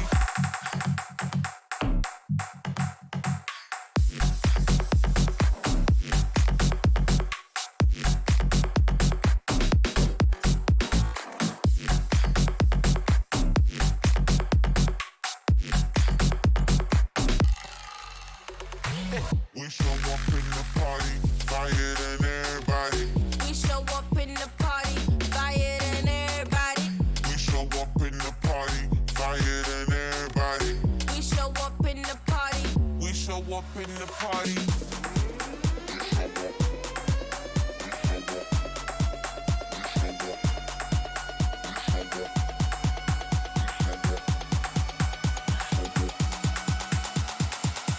show up in the party.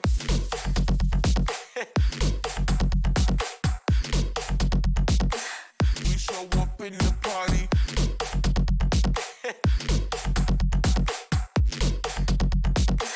We show up in the party.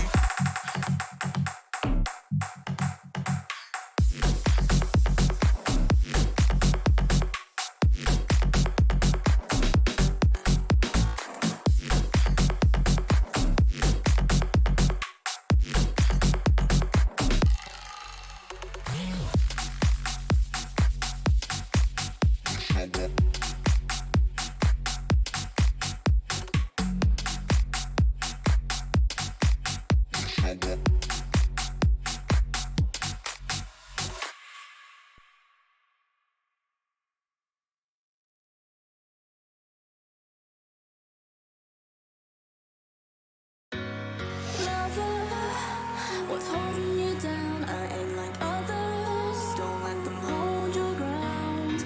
I am in the summer sky. I am hearing all the light. Don't turn your back on me. I'm here for you. I'll light your fire as the cold comes through. You'll be my passenger and I'll break through. I'll break through.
What's holding you down? I ain't like others. Don't let them hold your ground.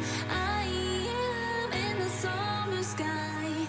I am hearing all the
Oh.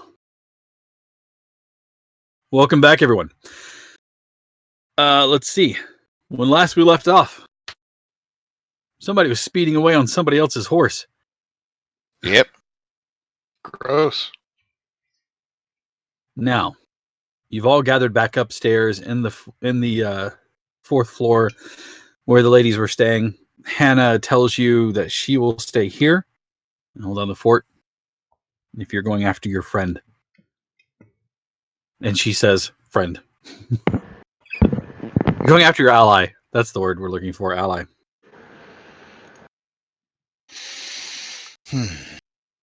Now, let's see who would know where this place is at. Other than Zastari, who is not amongst you, so cannot give you directions. Of course she would. Actually, you know what? Maybe Yes. you don't. Possibly. Because you don't remember everything forever.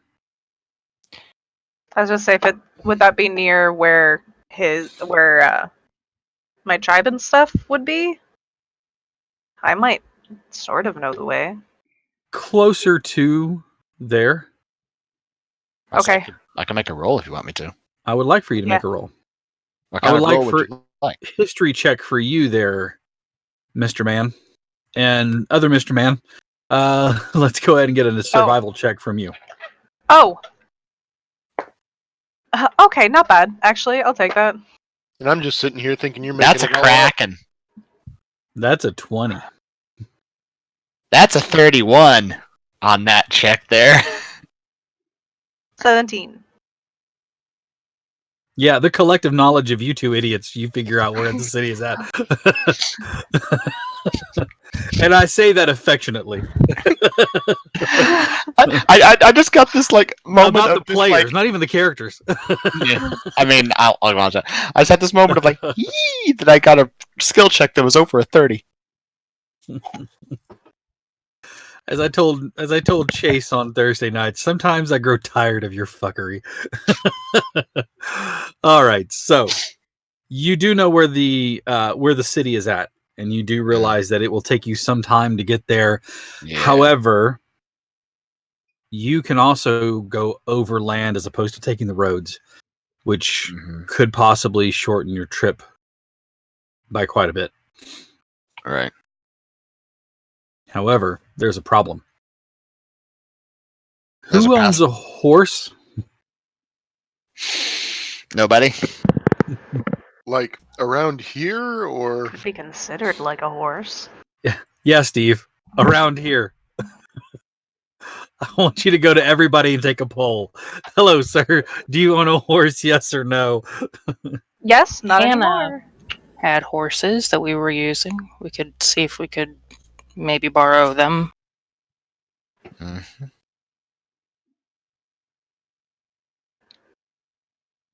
She kind of like bobs her head left and right. What if we paid for it?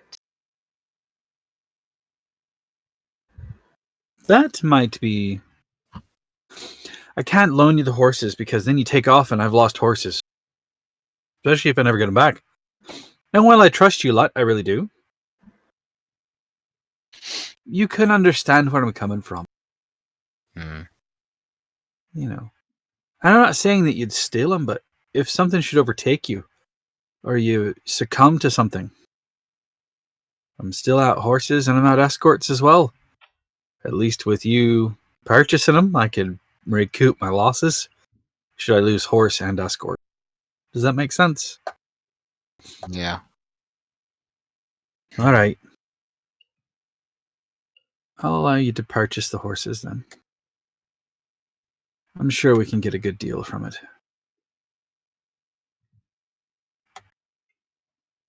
Hey, Ezra. Hmm. Did you learn anything while you were out there? Her centaur friend sold her out Okay. for money. Right. They are going to Pendeline? Pendeline? Pendleton It's Vale. northeast. Yeah, that Pendleton Vale sounds. City. Yeah, it's. If what I think is correct, that's where her family is from. Yes, he said something about her father being a powerful man. Noble, yeah. I didn't know she had a family.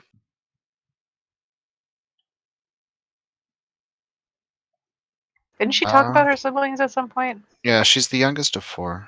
No, she told you she had 4. She never told you the order. Yeah, I know. Satiyil is saying, from what he believes, that she is the youngest of 4.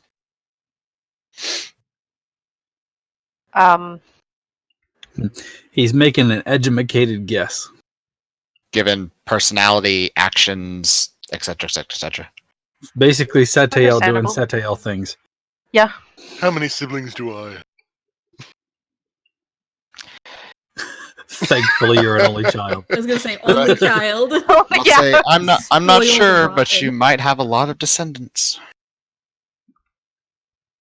Oof. Does that make us like aunts and uncles? I'm gonna yeah. go get my horse. It takes a village. I like Zora's answers. Like, yeah, I'm just. All right. Leading your all self, you saddle up your mounts. Oh, You we take wake off. Tongaroa. Yeah, we should probably do that too. Leave Tonga. Everybody's just No. gone. Tonga comes downstairs, rubbing his head. What about brunch? Where's everybody at? Why? Yeah. Did I miss No. brunch? Sorry, buddy, you were collateral. Did I miss No. brunch? Ezra would go wake him up like, We had a vote. an You were kicked off the adventure. island. Now here's the question: how long has it been? Am I still drunk? If it's only been a couple hours. Awesome. The alcohol is cool. still in your system. hey Cool, bud, cool. want to go on an adventure? Wanna get on a horse? Yeah. Want to get on a horse? He does that thing where he mounts Oh. on the horse backwards. You know what? At least he's up there. We can continue on this way. All He right, looks- guys, let's He go. mounts up, goes. It has no head. I killed it. Mm. Nope, He you're grabs the fine. tail. Slap Giddy up. ass. Go. Oh god. Oh god! Oh god! Oh god! And promptly falls right off. Uh-huh. Does the whole goofy like the whole Mickey Mouse thing where he turns underneath, so it's smacking him on the top of the head. So you mean the sheriff of Rottingham? Yes, the sheriff of from- Rottingham. Yeah. Yep, men in tights. I'd Oh say my he should God. ride with somebody, but I Tonga. don't think a horse would like riding with more than. Oh, I mean, you know, if it depends on who it is. Like, if it's Zora, then it'll be fine. Yeah, but Zora would have to sit in front of him, Unable or to like see. just be a book bag on Tongaroa. You know? Zora's feel the like- size of like a watermelon compared to it. It should be fine. And I'm sure I got the horse named Shifty. The horse has the same personality that you do. Oh no. What is it? Maximus from Tangled. I think would be a very good. Ooh. Yes. Oh, that's dangerous. Yeah. Now I'm really pissed off. Pissed off. The way you're riding that horse. You're worried about getting pissed on. The way you riding that horse, I'd be worried about getting pissed on. Yep. Hey, Blinken. Did you just say Abe Lincoln? Anyways, that's a movie I can quote too well. Yeah. All right. Mounting up the horses, who is taking our poor, sweet, drunken Triton?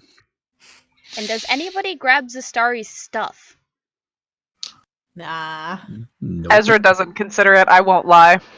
Yeah, Zora's not really considering it either. Didn't you bring it with you? Yeah. I almost put on a I'm- drink. I'm assuming Hannah would keep an eye on her, if nothing else. I'm not gonna lie, Satiel would grab the Frost brand just because he knows how important that damn thing is. But I don't think he'd grab any. He'd grab the Frost brand. He'd grab the cloak because he's aware both of those are magical items. He wouldn't grab anything else. Priorities. The magic Wizard. stuff. Wizard. The magic stuff he grabs, the rest of it he leaves. Got it. Yeah, he would honestly. Leave it with Hannah. We're Yeah, they're gonna be gonna- coming back. She's gonna want those back. She might as well hold on to them until we come back for them, right? Well, I mean that cloak is really good at getting people in and out of places quietly, which we might. I'm not need. saying leave. I'm not saying leave the magic items on tail. I'm saying the rest Oh, of the sorry. stuff because the Starry will probably want it back, right? Might be able to fit it in my bag. Or we strap it to the side of one of the horses. They're getting further and further away. No, I was gonna say Satiel Tonga is already. Satiel will like- just. Your Grab indecision is wasting Yeah. time. He'll grab the star stuff and just all of it in the bag of holding. I'm never going on a trip with all of you together at one time. We'd be so fucking late. Can we bring the Hey, I cooler? need- What if we get ice? We need ice for the cooler. Do we put anything in the cooler? Of course we need to put stuff in the cooler. What are you No, gonna we put in stuff the it cooler? with warm drinks and we leave. Bullshit. I don't think you're the guy that would leave with warm drink. I would also have already my drinks in the fridge ready to go Fair. before I leave. So Fair. Yeah. All right. it's my type. Mounting up, you guys take off. And are you taking off across or are you going to follow them on the road? Is it raining still? No, it's not. It's not raining anymore. We could probably see some tracks. I mean, you know they went out on the road.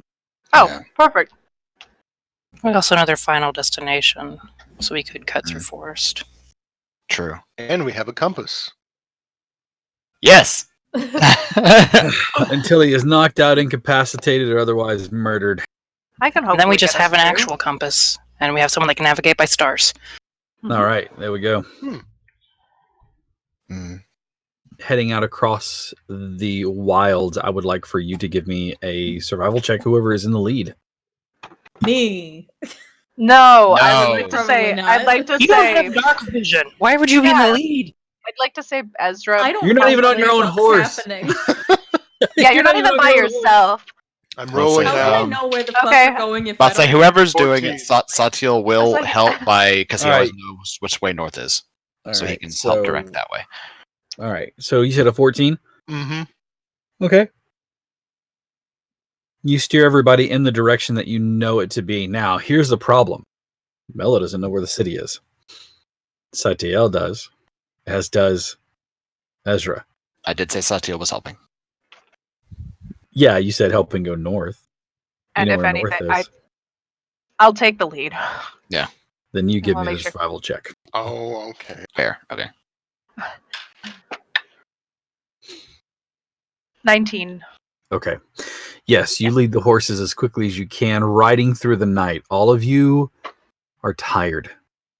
You will all take one level of exhaustion as you ride. Okay. Is this our date? Why am I riding with Zora?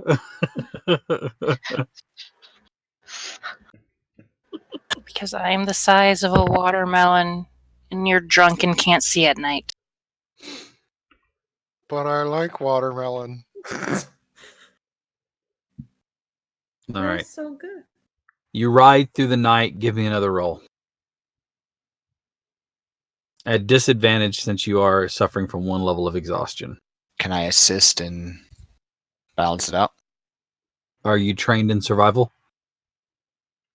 No, but he does know where the city is and the direction to go, and is a natural compass. Yeah, I'll say yeah. I'll let you do that. Advantage. So it's a straight roll. Just roll 1d20.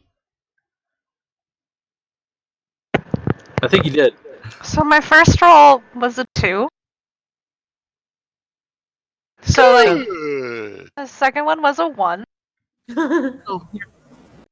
Just doing a straight roll. Yeah, so I'm at the 2 was the first one, so that's a solid 6.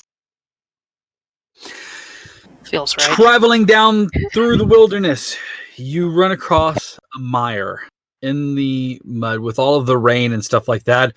The horses have to slow down enough that they can clop through the mud. You're not sure how much time you've lost, but for the most part, you think you're in the right direction. Matter of fact, Satael can confirm you're going the right way, but you've just been slowed down by the mire. Ah. Question.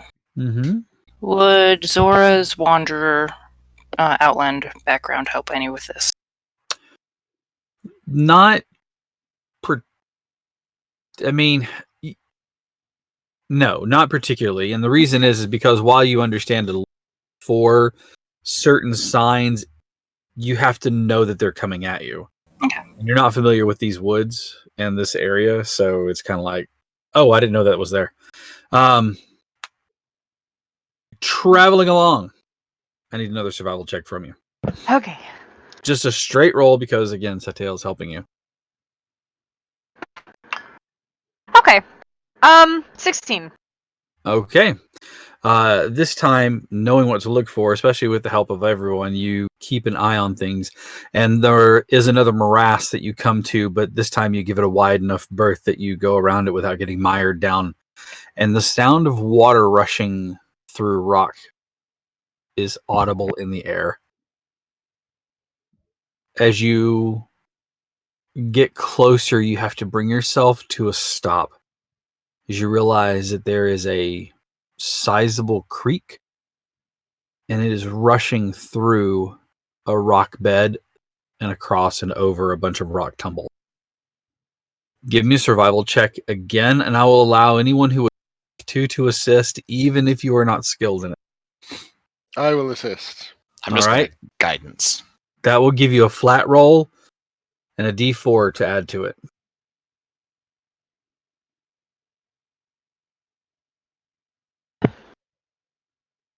$13, 17, 18, 20. 20 total. 20 total. You have to go a bit out of the way that you were traveling. Following the stream, it winds around, but you do find a spot where you can see a small jetty, or not jetty, but a small break in the water. It's like a short waterfall, but there's enough dried spots or enough of an area that you can guide the horses through there without having them get swept away. The water is still strong in the current there, so the horses travel slowly through the water. Wait. Uh-huh. Control water. Part the Oh. sea. I'm Moses. How much of that can you move? It doesn't say. It does not say what I can do with control air and water. It just says I can control air and water. Takes no action. As in the control water spell, maybe? I probably it's a racial trait for me. Hold on, I'll look it up. Up to 100 a feet. cube, up to 100 feet. Okay. So yes, you can definitely part the water there. And stop the horses from having, like I said, you're not gonna, it's not going to sweep them aside, but you couldn't do that where you were at. There was too much water in that spot, but here you can stop it, and that way you guys can travel past here without any issue. Getting on the other side. Out of Egypt, my friends. What the fuck's in Egypt? All right, so History check. What's Egypt? moving across the water, or moving across the stones, you can see here and there trout like swimming up to the edge and like not swimming out to the water or to the open air. However, you did catch a few of them, so there's a few trout that are flopping in the creek. As you get across, the water rushes back in behind you. I need another survival check. Another guidance. That's a D4, right? Yes.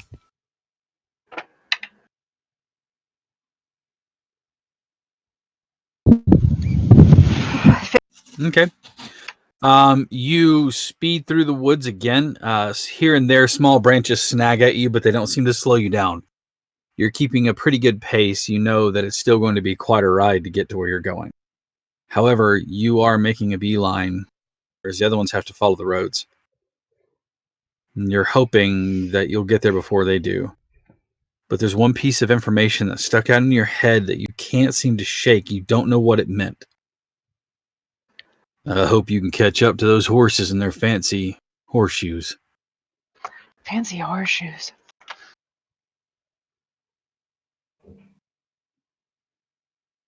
Satael, Yeah. in the big old brain of yours, does fancy horseshoes mean anything? As in well constructed, gilded, or magical?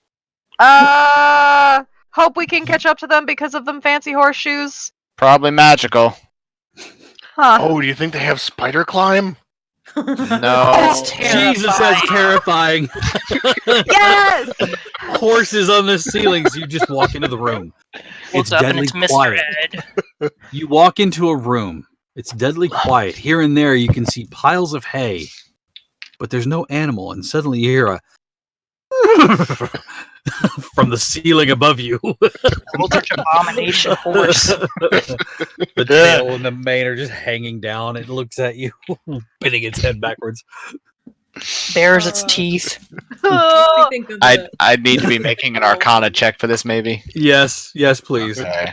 makes me think of the It said, girl who glued a horse to her phone case, so it's Right, there's no one honestly in else. every picture. Yep. No one else. Is anyone else Arcana trained that wants to help, or am I just straight rolling? I actually am. You can Okay. guide it yourself. Oh, I'm I- guiding myself. Okay. I do the punchy. That's about it. Okay. So, I Mellow's need helping, or am I something. straight rolling? No, Mello said he was helping, which that Alrighty. gives you a straight roll because you Yeah, don't yeah. have advantage. Remember, you have exhaust. That's right. Yeah.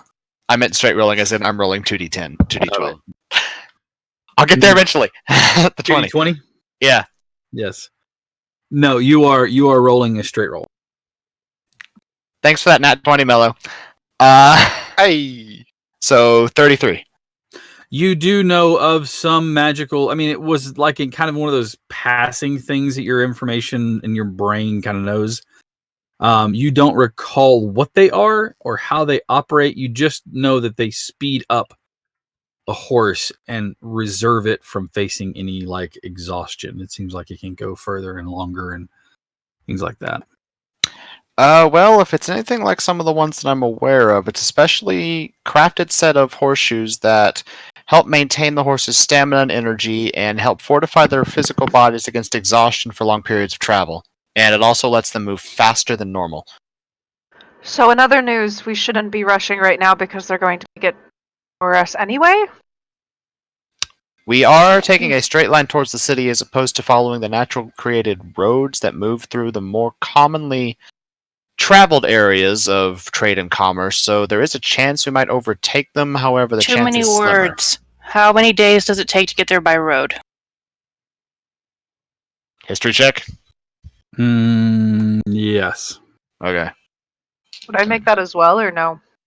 I'll let you make that as well. Oh, okay. This is the worst brunch Oh. ever. I agree. 12. Well, with disadvantage, that is a 13 plus 2 for guidance, so 15. Having never actually traveled there this way, you're not sure. It could be by the road, like, well, your estimate by road is about 2 days. If you're going in a straight path, bisecting that, you're looking at limiting that to about a day and a quarter, maybe a day and a half, Okay. given that you've had to kind of like readjust your path. And he'll share that. There's a chance we might intersect them, but it's kind of slim. And be exhausted when we find them. Not a good plan.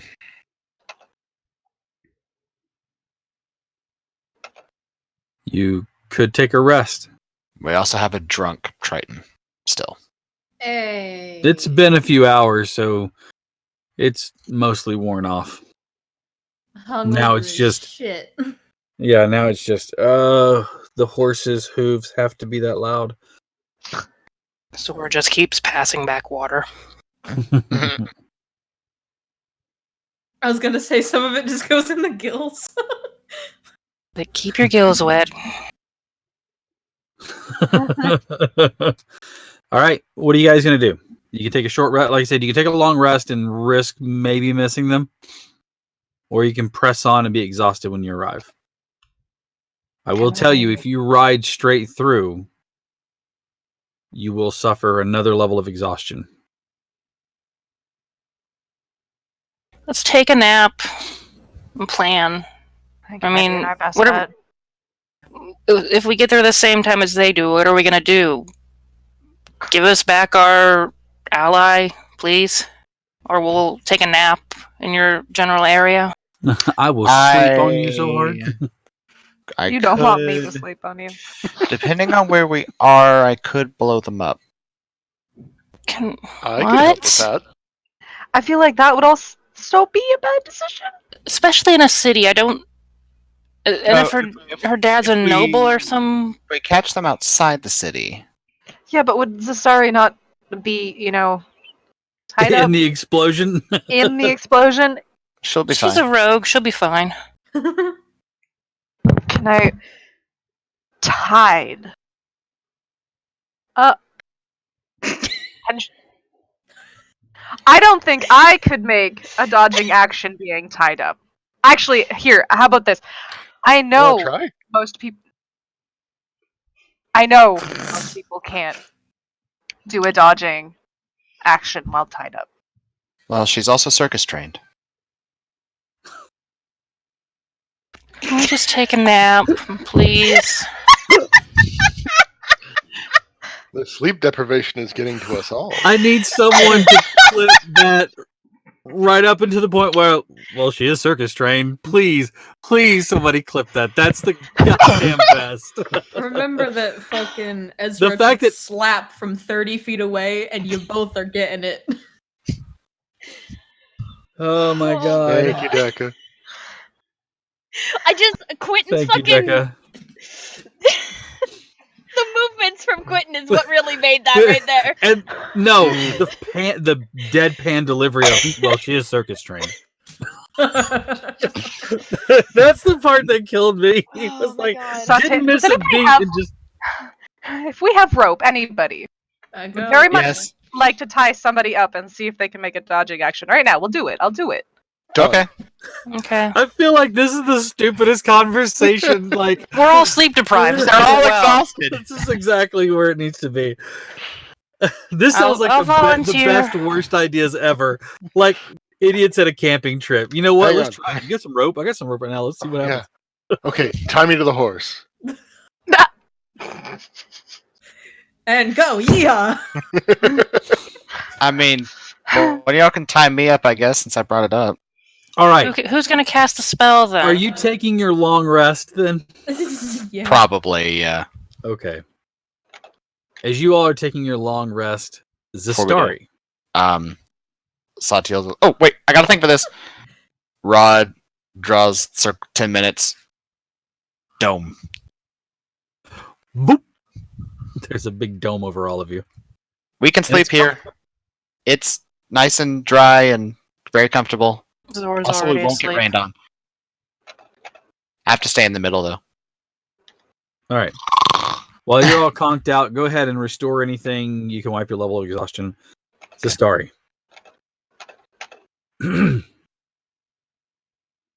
You have been laid across the horse, and your feet and hands have been tied underneath it. You've lost track of how many hours it is that you've been traveling. Eventually, the constant pressure against your chest is starting to cause you not insignificant discomfort, especially once you feel a strong hand reach back and adjust you on the seat a little bit as you continue to ride. Day breaks before you actually see them come to a stop. In and out of consciousness from just being so tired and the pain and everything else, you just watch the stones of the road fall one right after the other, just moving underneath the feet of the horse. The feet of the horse that never seems to make sound. It seems to constantly be moving, but not making any sound. Eventually, they stop. And they pull you off to the side, a small area cut out of the trees. They untie you and lead you over. And for the first time, their faces have all been hooded and covered, so all you can see is kind of like their eyes. For the first time, you see the hood drawn back and the mask revealed. He sits you down, and the first man's face you don't recognize. It's some human. He has stubble on his face, and he seems to be stern. The other one, the smaller figure, jumps off the horse that's leading everybody and walks over. The hood's thrown back, The mask is pulled off. A voice that you haven't heard because it's only been the human that's been speaking, but a voice you've heard or haven't heard in some time whispers down to you. Father will be excited to see you.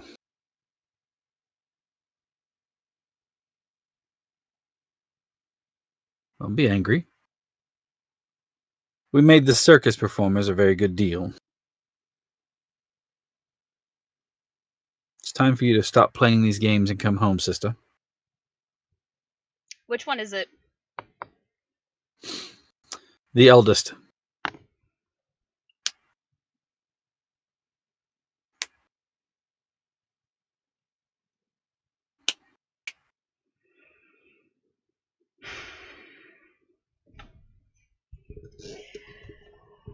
Oh, File, you're a fool if you think he's going to be happy to see me.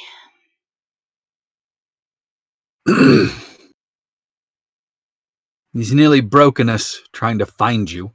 Good. You don't deserve that money. None of you did. Not A after the lot's way you changed. treated the people in that town. A lot's changed since you've been gone. But you'll see. We'll drive on as soon as the horses have caught themselves up. He offers you his canteen, his water skin. You must be thirsty. Your ribs hurt. Well, my ribs hurt, but I'm not taking anything from you. Don't be so stubborn. Fuck you. Right. Father will be delighted. Oh, yes, I'm sure. Father's going to be so delighted when the disgraced daughter comes home. And again, the silence falls down. He steps about 10 feet back and he just looks at you and mouths off. He goes, I wish I had that spell when we were younger. And as he unpacks stuff from his back of his horse, that is where we're going to call it this evening. We had to end early, folks. I have to take care of some things, but I apologize and want to thank everybody for tuning in and hanging out with us. A huge shout to all of my people. So let's go ahead and give a little bit of introduction and who you are and who you're playing. Let's start with Maddie. Who are you and what are you playing? Where can we find you on the world? I am Zastari, and if you're looking for more information about Zastari, you should check out our Patreon, as her background is up on the Patreon. Yes, but it is. I am playing the rogue, who is of noble birth, learned all of her sneaky and rogue abilities because she snuck around the mansion as a kid, and has been on the run from her family for the last 8 years. And has nearly bankrupted them trying to find her. Q. Who are you and who are you playing? I'm cute. No, I'm kidding. Hi, I'm V. Crying Ghost with 2 eyes on Twitter and Instagram. I play Ezra, Azurite. He is our lovely Oni monk of the group. He lived on a ship with his mom for most of his life. And will maybe be learning more about his tribe when time comes. All right. Sarah. I play Zora, the very tired warlock who's really debating if it's okay to go home and just be the aunt with the herd of nieces and nephews and kind of run the general store. I'm old and not anywhere really fun on the internet, but I am here Tuesday for Esper Genesis. So there I play Cat. Mm-hmm. Eric? Hello, I'm Eric. I play Satil, the debatably crazy wizard. I am also old and am nowhere. All right. I also play on Tuesdays, and you can also find me at Lucky Dice DMing Yeah. sometimes. DMing sometimes up there for Adventure League. Hmm. All right, Steve. Hi, I am playing Mello. Mel to his friends, so Mello. And he is the bard who's determined to seem useless to the rest of the party and might prove otherwise if it seems beneficial. You can find me on the internet making snide remarks, mostly in the chat here, I'm sure you can tell, but also with Caleb DC on Twitter. Yeah. All right, and Molly. Hi, I'm Molly. I play Tangaroa, the fish. And my only like real social media that I use is Instagram, where it's where I post all my cosplay and my TOS violating photo shoots. At Thigh High Cosplay, you can imagine where that name comes from. And yeah, that's it. I play a fish. Excellent. I am your DM. My name is Heath. You can find me on Twitter as DireBearAC and on Twitch right here at DireBearGM, where we broadcast 4 nights a week. Monday nights with D&D using the Escorts, on Tuesday nights with Esper Genesis, a 5e companion plugin game, which is all sci-fi, where you can see Sarah and Eric playing on that. On Wednesdays, Q is running Monster of the Week, and you can come watch a bunch of the people in this and others playing there, as well as on Thursday, starting soon, Descent into Avernus being run by Maddie and a bunch of the folk here, as well as other games, all coming together to play that. Check us out. We would love to have your support on Patreon, but if you will just follow us, retweet, share out everything that you can, we would appreciate it. If you can't support us monetarily, and if you can, we really do appreciate all of that support. We love you guys, and until next week, thank you so much. Have a good one. Bye now.